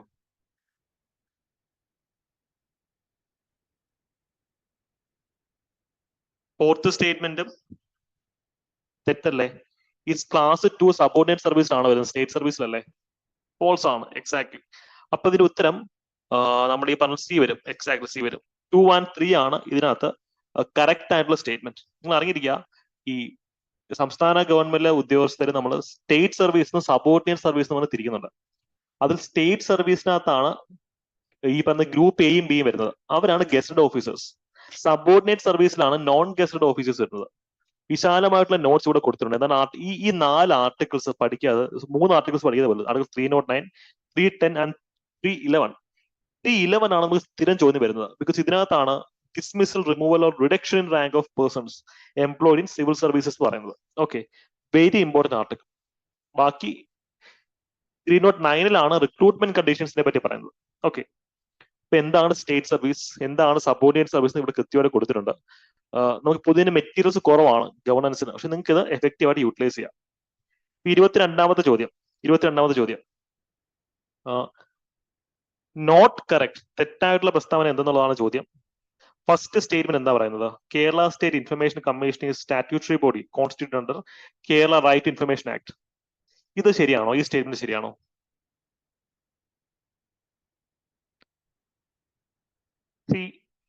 സെൻട്രൽ ഇൻഫർമേഷൻ കമ്മീഷൻ ആണെങ്കിലും സ്റ്റേറ്റ് ഇൻഫർമേഷൻ കമ്മീഷൻ ആണെങ്കിലും എല്ലാം information commission act, right information act 2005 ബേസിസിലാണ് ക്രിയേറ്റ് ആയിട്ടുള്ളത്.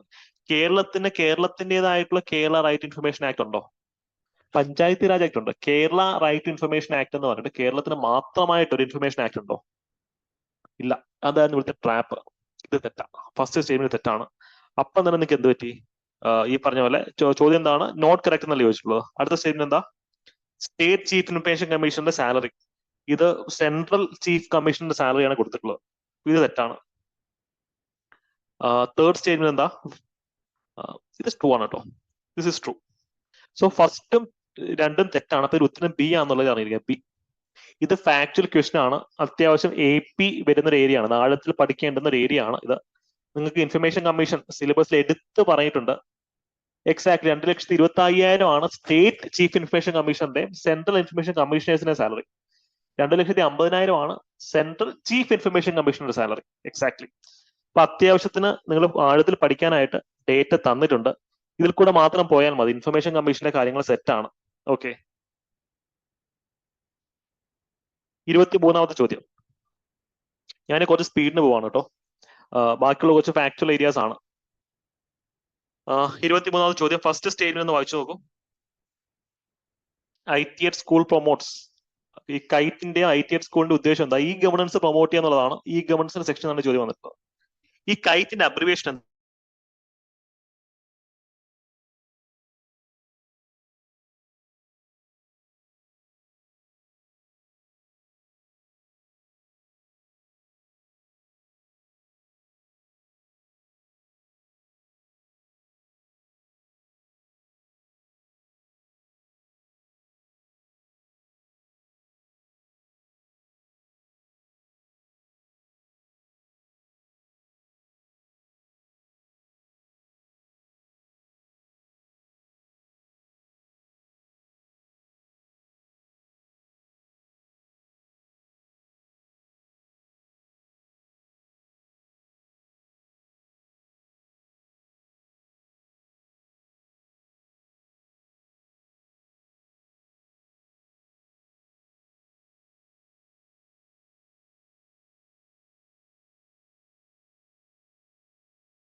യെസ്, സോറി, ഒരു ടെക്നിക്കൽ ഇഷ്യൂ ആയിരുന്നു. നമുക്കത് ഇപ്പം റെഡിയാക്കാം.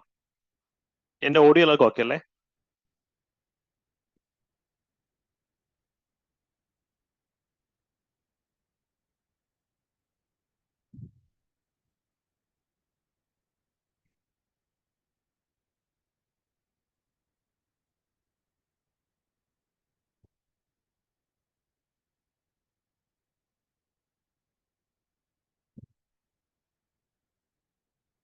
ഉം. ഇപ്പൊ എന്റെ ഓഡിയോയും വീഡിയോയും എല്ലാം ഓക്കെ ആണോ?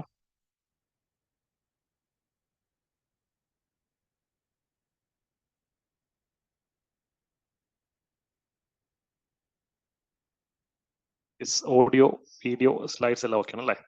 യെസ്, ഇത് നെറ്റ്വർക്ക് ഇഷ്യൂ വന്നതാണ്, ഇപ്പൊ ഓക്കെ ആയിട്ടുണ്ട്. സോ നമ്മൾ ഈ ക്വസ്റ്റിനാണ് നിർത്തിയത്. യെസ്. അപ്പൊ ഇവിടെ കൈറ്റിന്റെ full form Kerala information and technologies for education എന്നുള്ളതാണോ? കൈറ്റിന്റെ ഫുൾ ഫോം എന്താണ്? Kerala infrastructure and technology for education അല്ലേ? കേരള ഇൻഫ്രാസ്ട്രക്ചർ. അപ്പൊ ഇത് തെറ്റാണ്, സെക്കൻഡ് സ്റ്റേറ്റ്മെന്റ് തെറ്റാണ്. അപ്പം തന്നെ ഈ പറഞ്ഞ പോലെ ബിയും സിയും ഡിയും പോയി, എല്ലാത്തിനും സെക്കൻഡ് സ്റ്റേറ്റ്. അപ്പൊ എ എന്നുള്ള ഉത്തരത്തിലേക്ക് എത്താം. നമ്മുടെ ബേസിക് ഡേറ്റയാണ് ഇവിടെ ചെക്ക് ചെയ്തിട്ടുള്ളത്. അസോസിയേറ്റഡ് ഫാക്ടുകൾ വായിച്ചു നോക്കാം കേട്ടോ. ഓക്കെ, ഇവിടെ ഫസ്റ്റ് ബെൽ ഇനിഷ്യേറ്റീവ് നമുക്ക് സ്ഥിരം പി എസ് സിയിൽ ചോദ്യം വരുന്ന ഒരു സെക്ഷനാണ്. ആ ഫസ്റ്റ് ബെൽ ഇനിഷ്യേറ്റീവും കൃത്യമായിട്ട് പഠിച്ചിട്ട് പോവാം. അടുത്ത കുറച്ച് എന്താ പറയാ അഡ്വാൻസ്ഡ് ആയിട്ടുള്ള ചോദ്യമാണ്. പൊളിറ്റിക്കൽ പാർട്ടീസിനെ സംബന്ധിച്ച് ഈ പറഞ്ഞ സ്റ്റേറ്റ്മെന്റ്സിനകത്ത് ഏതൊക്കെയാണ് ശരി? അതാണ് ചോദ്യം അല്ലെ? ഏതൊക്കെയാണ് ശരി?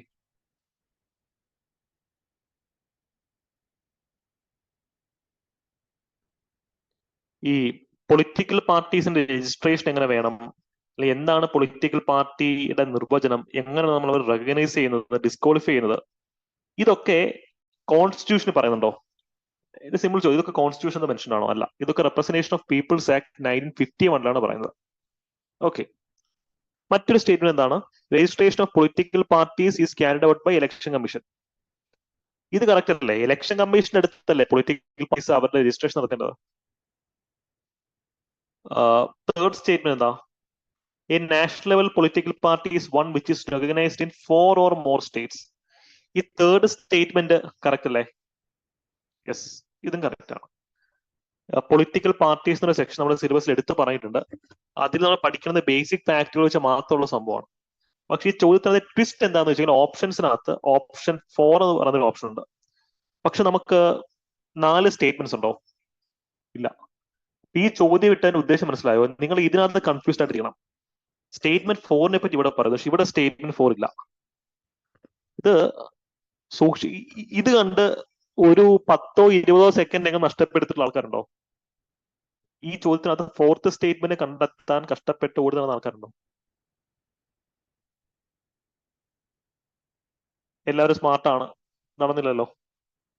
ഓക്കെ, അപ്പം ഇത് ശ്രദ്ധിക്കുക. ഇത് നമ്മൾ മനഃപൂർവ്വം ഇൻസേർട്ട് ചെയ്യുന്നത്. ഇത്തരത്തിലുള്ള ചില സംഭവങ്ങൾ പ്ലാൻ ചെയ്തിട്ടുണ്ട്. ഇപ്പോഴാണ് കണ്ടതെന്ന് ആൾക്കാർ മന്ത്രി ഇതൊന്നും കാണേണ്ട ആവശ്യമില്ല എക്സാക്ട്ലി. സി, ഇനി അടുത്തുള്ള പരീക്ഷ നിങ്ങൾക്ക് എന്ത് വരും? ഉത്തരവില്ലാത്ത ചോദ്യങ്ങളും കാണും. ഈ പി എസ് സി ക്യാൻസൽ ചെയ്യുന്ന ചില മാതൃകാ ചോദ്യങ്ങളുണ്ടല്ലോ, അതും ഇൻക്ലൂഡ് ചെയ്യും. അപ്പൊ അതിന്റെ ഉദ്ദേശം നിങ്ങൾ സമയം കളയുന്നത് മാത്രമാണ്, കൃത്യമായിട്ട് ഉത്തരം കാണത്തില്ല. ക്യാൻസൽ ചെയ്യപ്പെടുന്ന ചോദ്യം ഇരിക്കുന്നത്, മനസ്സിലായല്ലോ? അപ്പൊ അത് സ്മാർട്ടായിട്ട് അപ്രോച്ച് ചെയ്യാം. ഇതിന് ഉത്തരം ഇതാണ്. ഈ പൊളിറ്റിക്കൽ പാർട്ടീസ് എന്നൊരു സെക്ഷനിൽ നിങ്ങൾക്ക് വരാൻ സാധ്യതയുള്ള ഏരിയാസ് ഇവിടെ കൊടുത്തിട്ടുണ്ട്. എഫക്റ്റീവ് ആയിട്ട് പഠിക്കാം. ഓക്കെ, സ്റ്റേറ്റ് പാർട്ടി ആവാനുള്ള കണ്ടീഷൻ എന്താണ്, നാഷണൽ പാർട്ടി ആവാനുള്ള കണ്ടീഷൻ എന്താണെന്ന് കൂടെ കൊടുത്തിട്ടുണ്ട്. മറ്റു ചോദ്യത്തിലേക്ക് പോവാം. ഇൻകറക്റ്റ് സ്റ്റേറ്റ്മെന്റ് എന്താണെന്നുള്ളതാണ് ചോദ്യം. യു എൻ വിമൺ, അതിന്റെ ഹെഡ് ക്വാർട്ടേഴ്സ് എവിടെയാണ്? യു എൻ വിമന്റെ ഹെഡ് ക്വാർട്ടേഴ്സ് എവിടാ? പി സി ചോദിച്ചിട്ടുള്ള ഒരേ ഒരു ചോദ്യമാണ്. യു എൻ വിമന്റെ ഹെഡ് ക്വാർട്ടേഴ്സ് ന്യൂയോർക്ക് ആണ്. ഇവിടെ പറഞ്ഞ പാരീസിലാണ്. ഇത് തെറ്റായിട്ടുള്ള സ്റ്റേറ്റ്മെന്റ് ആണ്. ഇത് തെറ്റായിട്ടുള്ള സ്റ്റേറ്റ്മെന്റ് ആണ്. ബാക്കിയെല്ലാം കറക്റ്റ് സ്റ്റേറ്റ്മെന്റ്സ് ആണ്. ഇമ്പോർട്ടന്റ് ഫാക്ടുകൾ പഠിക്കാം. ഓക്കെ, കോൺസ്റ്റിറ്റ്യൂഷന്റെ മറ്റൊരു ക്വസ്റ്റൻ ആണ് promotion of international peace and security. ഇത് എവിടാ പറയുന്നത്? പ്രിയാമ്പിളിലാണോ, ഡി പി എസ് പിയിലാണോ, ഫണ്ടമെന്റൽ റൈറ്റിലാണോ, 9th ഷെഡ്യൂളിലാണോ?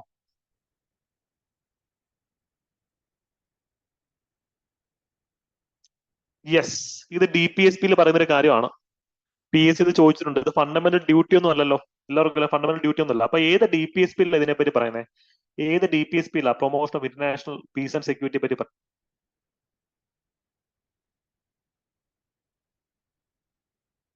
51 എക്സാക്ട്ലി 51. ഓക്കെ, അത് ഓർത്തിരിക്കുക. അപ്പം ഇമ്പോർട്ടന്റ് DPSPസിനെ പറ്റി വായിച്ചു നോക്കുക.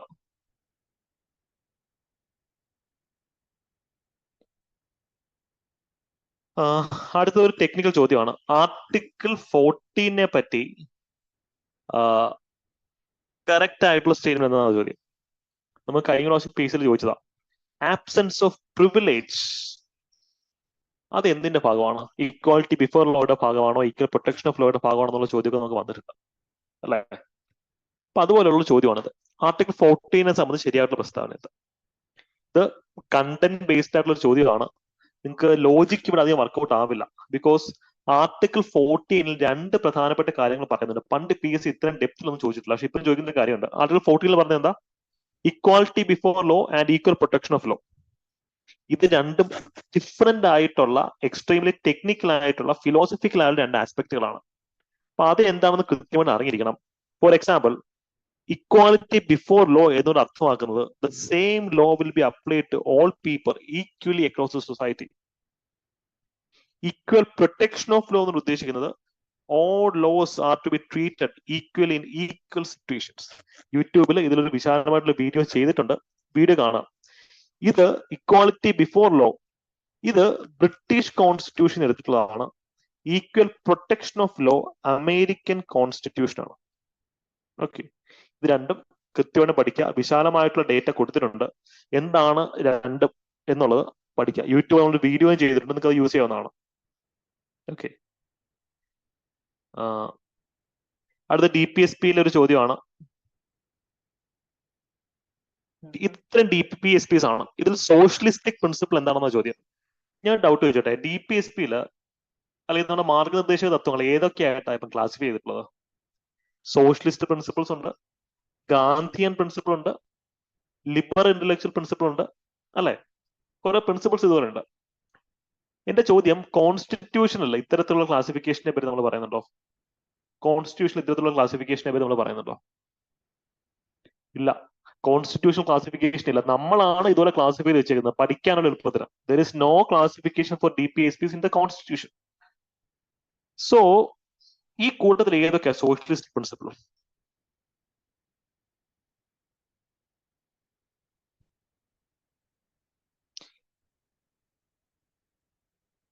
സ്ത്രീക്കും പുരുഷൻ, സോഷ്യലിസം എന്ന് വെച്ച് കഴിഞ്ഞാൽ തുല്യത ഉറപ്പാക്കുന്ന സംഭവമാണല്ലോ. സ്ത്രീക്കും പുരുഷനും തുല്യമായിട്ടുള്ള വേതനം, എടുക്കുന്ന പണിക്ക് പുരുഷന് കൊടുക്കുന്ന അതേ വേതനം തന്നെ സ്ത്രീ കൊടുക്കുന്നത് സോഷ്യലിസ്റ്റിക് പ്രിൻസിപ്പിൾ അല്ലേ? അപ്പം ഇത് സോഷ്യലിസ്റ്റിക് ആണ്, അല്ലെങ്കിൽ ഇക്വാളിറ്റി ആണ് സോഷ്യലിസത്തിന്റെ പെർസ്പെക്റ്റീവ് എന്ന് ഞാൻ പറഞ്ഞു. ഈക്വൽ ജസ്റ്റിസ് കൊടുക്കണം എന്ന് പറയുന്നത് സോഷ്യലിസ്റ്റ് ഇതല്ലേ? Free legal Ed. കോടതിയിൽ കേസിന് പോവാൻ പൈസ ഇല്ലാത്തവന് ഗവൺമെന്റ് എന്ത് കൊടുക്കണം? സർക്കാർ വക്കീലിനെ വെച്ച് കൊടുക്കണം. തേർഡ് സ്റ്റേറ്റ്മെന്റ് എന്താണ്? Uniform civil code. Uniform civil code അത് സോഷ്യലിസ്റ്റിക് പ്രിൻസിപ്പിൾ ആണോ, അല്ലെങ്കിൽ ഏത് ടൈപ്പ് പ്രിൻസിപ്പിൾ ആണ് യൂണിഫോം സിവിൽ കോഡ്? ഇത് ലിബറൽ ഇന്റലക്ച്വൽ പ്രിൻസിപ്പിൾ അല്ലേ? ലിബറൽ ഇന്റലക്ച്വൽ ആണ്. അപ്പൊ തേർഡ് സ്റ്റേറ്റ്മെന്റ് തെറ്റാണ്. ഈ പാർട്ടിസിപ്പേഷൻ ഓഫ് വർക്കേഴ്സ്, തൊഴിലാളികളെ പറ്റി പറയുന്നത് എവിടാ? സോഷ്യലിസത്തിലാണോ, ലിബറൽ ഇന്റലക്ച്വലാണോ, അതോ ഗാന്ധിയൻ പ്രിൻസിപ്പിളാണോ? സോഷ്യലിസം ആണ്. കാര്യം വ്യവസായശാലകളുടെ മാനേജ്മെന്റിൽ വർക്കേഴ്സ്, തൊഴിലാളികൾക്ക് പ്രാതിനിധ്യം കൊടുക്കണമെന്നതാ. മറ്റേ ലേലം സിനിമയിൽ ഈപ്പച്ചൻ ചെയ്യുന്ന പരിപാടി ഇതാ അല്ലെ? അദ്ദേഹത്തിന്റെ ഡിസ്റ്റിലറിയിൽ തൊഴിലാളികളെ മാനേജ്മെന്റിലേക്ക് എടുക്കും. അതാണ് സിനിമയുടെ കോണ്ടെക്സ്റ്റ്. അഞ്ചാമത്തെ പ്രിൻസിപ്പിൾ എന്താ? To prohibit and slaughter cows, അല്ലെങ്കിൽ പശുവിനെയോ അല്ലെങ്കിൽ മിൽച്ചിങ് ആനിമൽസിനെയോ ഡ്രോട്ട് കാറ്റൽസിനെയോ കൊല്ലരുത് എന്ന് പറയുന്ന ആർട്ടിക്കിൾ. ഇത് ആര് പറഞ്ഞതാ? സോഷ്യലിസ്റ്റിക് ആണോ, അതോ ലിബറൽ ഇന്റലക്ച്വൽ ആണോ, അതോ ഗാന്ധിയൻ ആണോ?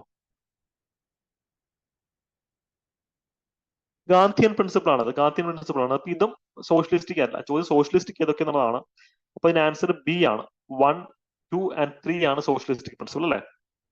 ഓക്കെ, ഈ യൂണിഫോം സിവിൽ കോഡ് ഇപ്പൊ ന്യൂസിലുണ്ട്. ആർട്ടിക്കിൾ 44 ആണ് എന്നുള്ള കാര്യം മറക്കരുത്. യെസ്, 29ാമത്തെ ചോദ്യം സാധ്യതാ ചോദ്യമാണ്. ഈ സ്റ്റേറ്റ്മെന്റ്സിൽ ഏതൊക്കെയാണ് ശരി എന്നാ ചോദിച്ചിട്ടുള്ളത് അല്ലെ? ഒരു കോൺസ്റ്റിറ്റ്യൂഷണൽ അമെന്റ്മെന്റ് ബില്ല് ഒരു മന്ത്രിക്ക് മാത്രമേ പാർലമെന്റ് ഇൻട്രൊഡ്യൂസ് ചെയ്യാൻ പറ്റുള്ളൂ എന്നാ ഈ സ്റ്റേറ്റ്മെന്റിൽ പറയുന്നത്. ഇത് ശരിയാണോ ഈ സ്റ്റേറ്റ്മെന്റ്? കോൺസ്റ്റിറ്റ്യൂഷൻ അമെന്റ്മെന്റ് ഒരു മന്ത്രിക്ക് മാത്രമേ പാർലമെന്റ് അവതരിപ്പിക്കാൻ പറ്റുള്ളൂ? നോ, ആർക്ക് വേണമെങ്കിലും അവതരിപ്പിക്കാം അല്ലെ? It can be introduced by anyone. First statement തെറ്റാണ്. കോൺസ്റ്റിറ്റ്യൂഷൻ അമെന്റ്മെന്റ് ബില്ലിന് പ്രസിഡന്റിന്റെ പ്രയർ റെക്കമെൻഡേഷൻ ആവശ്യമുണ്ടോ? അതും ആവശ്യമില്ല. അപ്പൊ ഇതിനകത്ത് രണ്ട് സ്റ്റേറ്റ്മെന്റ് തെറ്റാണ്. ഞാൻ വേറെ സംശയം ചോദിച്ചോട്ടെ. ഈ കോൺസ്റ്റിറ്റ്യൂഷൻ അമെന്റ്മെന്റ് ബില്ലിനകത്ത് പ്രസിഡന്റിനെ വീറ്റോ ചെയ്യാൻ പറ്റുമോ? കോൺസ്റ്റിറ്റ്യൂഷൻ അമെന്റ്മെന്റ് ബില്ലിനെ പ്രസിഡന്റിനെ വീറ്റോ ചെയ്യാൻ പറ്റുമോ? എന്റെ ചോദ്യം ഇതാണ്. നോ, ഒപ്പിട്ട് കൊടുത്തേ വരത്തുള്ളൂ. There is no provision for joint sitting. There is no veto power for president. Constitution amendment bill ഒപ്പിട്ട് പാസ്സാക്കിയേ പറ്റത്തുള്ളൂ. ജോയിന്റ് സിറ്റിംഗ് ഉള്ള സ്കോപ്പ് പോലും ഇല്ല അവിടെ അല്ലേ? യെസ്. അടുത്തൊരു ഫാക്ച്വൽ ഡേറ്റ ആണ്. ഇതിനകത്ത് കറക്റ്റ് ആയിട്ട് ജോയിൻ ചെയ്തിട്ടുള്ള പേഴ്സ് ഏതൊക്കെയാ? ഇത് ഒരു ഈസി ക്വസ്റ്റൻ അല്ലേ? ആർട്ടിക്കിൾ 352 എന്താ? പ്രൊക്ലമേഷൻ ഓഫ് എമർജൻസി ആണ്, ദേശീയ അടിയന്തരാവസ്ഥയാണ്. 356 കോൺസ്റ്റിറ്റ്യൂഷണൽ എമർജൻസി അല്ലെങ്കിൽ പ്രസിഡൻസ് റൂൾ എന്ന് പറയും. 358 suspension of all fundamental rights ആണോ? അല്ല, സസ്പെൻഷൻ ഓഫ് ആർട്ടിക്കിൾ 19 ആണ്. 19 ഫണ്ടമെന്റൽ റൈറ്റ് മാത്രമാണ് തരിക. 360 ഫിനാൻഷ്യൽ എമർജൻസി ആണ്. അപ്പൊ ഇതിന്റെ ആൻസർ എന്ത് വരും? Only 3 pairs are matched. D ആണ് ഒരു ഉത്തരവായിട്ട് വരിക. ഓക്കെ. അപ്പം ഈ നിങ്ങൾ അറിഞ്ഞിരിക്കാം, ഈ പ്രൊക്ലമേഷൻ ഓഫ് എമർജൻസി, അടിയന്തരാവസ്ഥ പ്രഖ്യാപിച്ചു എന്ന് പറഞ്ഞു കഴിഞ്ഞാൽ അതാണ് നാഷണൽ എമർജൻസി. അതാണ് 352. ഈ constitutional emergency national emergency different ആണ്. കോൺസ്റ്റിറ്റ്യൂഷണൽ എമർജൻസി ആണ് പ്രസിഡൻസ് റൂൾ, രാഷ്ട്രപതി ഭരണം. അതാണ് ആർട്ടിക്കിൾ 356 വരിക. 6 തിരിച്ചിട്ട പി ആവുമല്ലോ. പ്രസിഡൻസ് റൂൾ, കോൺസ്റ്റിറ്റ്യൂഷണൽ എമർജൻസി എന്നുള്ളതാണ് ഇരിക്കുക. ഓക്കെ. അടുത്തത് ഒരു ഫാക്ച്വൽ ഡേറ്റ ആണ്. ക്രിക്കറ്റ് ഫാൻസ് ഇവിടെ കമോൺ. ഇത് ഏത് പ്ലെയറിനെ പറ്റിയാ പറയുന്നത്? Identify the player mentioned in the fact list. Highest wicket taker in test match cricket. ഇത് മാത്രം മതി അദ്ദേഹത്തെ കണ്ടെത്താൻ. ബാക്കി വായിച്ചത് കഷ്ടപ്പെടരുത്. മുത്തയ്യ മുരളീധരൻ. നമ്മുടെ സ്വന്തം മുത്തയ്യ മുരളീധരനെ പറ്റിയാണ് ഈ പറഞ്ഞിട്ടുള്ളത് അല്ലേ? മുത്തയ്യ മുരളീധരൻ. അദ്ദേഹത്തിന്റെ ഫാക്ടുകൾ വായിച്ചു നോക്കാം. ഈ പറയുന്ന ഒളിമ്പിക്സിന്റെ സ്റ്റേറ്റ്മെന്റ്സ് ഏതൊക്കെയാണ് ട്രൂ എന്നാണ് ചോദിച്ചിട്ടുള്ളത്. ഒരു ഫാക്ച്വൽ ക്വസ്റ്റൻ ആണ്. എല്ലാ ഡേറ്റയും കറക്റ്റ്, എല്ലാ 4 സ്റ്റേറ്റ്മെന്റ്സും കറക്റ്റ് ആണ്. അത് വലിയ അനാലിസിസിനുള്ള സ്കോപ്പ് ഇല്ല. ഈ ആർട്ട്, കൾച്ചർ, ലിറ്ററേച്ചർ, സ്പോർട്സ് എന്ന് പറഞ്ഞ സബ്ജക്റ്റുകൾ അത് ഫാക്ച്വൽ ആയിട്ട് തന്നെ പഠിക്കാം കേട്ടോ. പക്ഷെ അവിടെ സ്റ്റേറ്റ്മെന്റ് ടൈപ്പ് ക്വസ്റ്റ്യൻസ് നമുക്ക് എക്സ്പെക്ട് ചെയ്യാം. നിങ്ങൾക്ക് ആവശ്യമുള്ള ഫാക്ടുകളൊക്കെ ഇവിടെ കൊടുത്തിട്ടുണ്ട്. ഓക്കെ.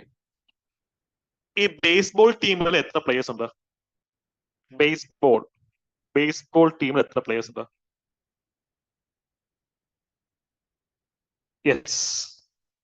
ബി തിരിച്ചിട്ടാൽ 9. Okay, 9 players. അപ്പം ടീമിലെ പ്ലേയേഴ്സ് ഉള്ള എത്ര എണ്ണം കൃത്യം നോക്കി കേട്ടോ. അടുത്ത ചോദ്യം. ഈ ഭരതനാട്യം കേരളത്തിലാണ് ഉത്ഭവിച്ചതെന്നാ പറയണേ.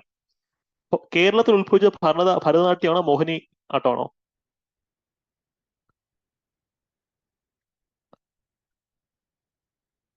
ഏത് മോഹിനിയാട്ടമാണ്, ഭരതനാട്യം അല്ല. എക്സാക്ട്ലി. അപ്പൊ ഫസ്റ്റ് സ്റ്റേറ്റ്മെന്റ് തെറ്റാണ്. ഇവിടെ ചോദിച്ചുള്ള കറക്റ്റ് സ്റ്റേറ്റ്മെന്റ് കണ്ടെത്താനല്ലേ. അടുത്ത എന്താ? Bharatanatyam is one of the classical dance form of India. അത് സമ്മതിച്ചു കൊടുക്കാം. സെവറൽ റോൾസും പ്ലേ ചെയ്യാറുണ്ട് അല്ലെ? ഇപ്പൊ 2 സ്റ്റേറ്റ്മെന്റ് കറക്റ്റ് ആണ്, ഒന്നും തെറ്റാണ്. അപ്പൊ ഇതിന്റെ ഉത്തരം ബി ആണ്. 2 സ്റ്റേറ്റ്മെന്റ്സ് ആർ കറക്റ്റ്. ഈ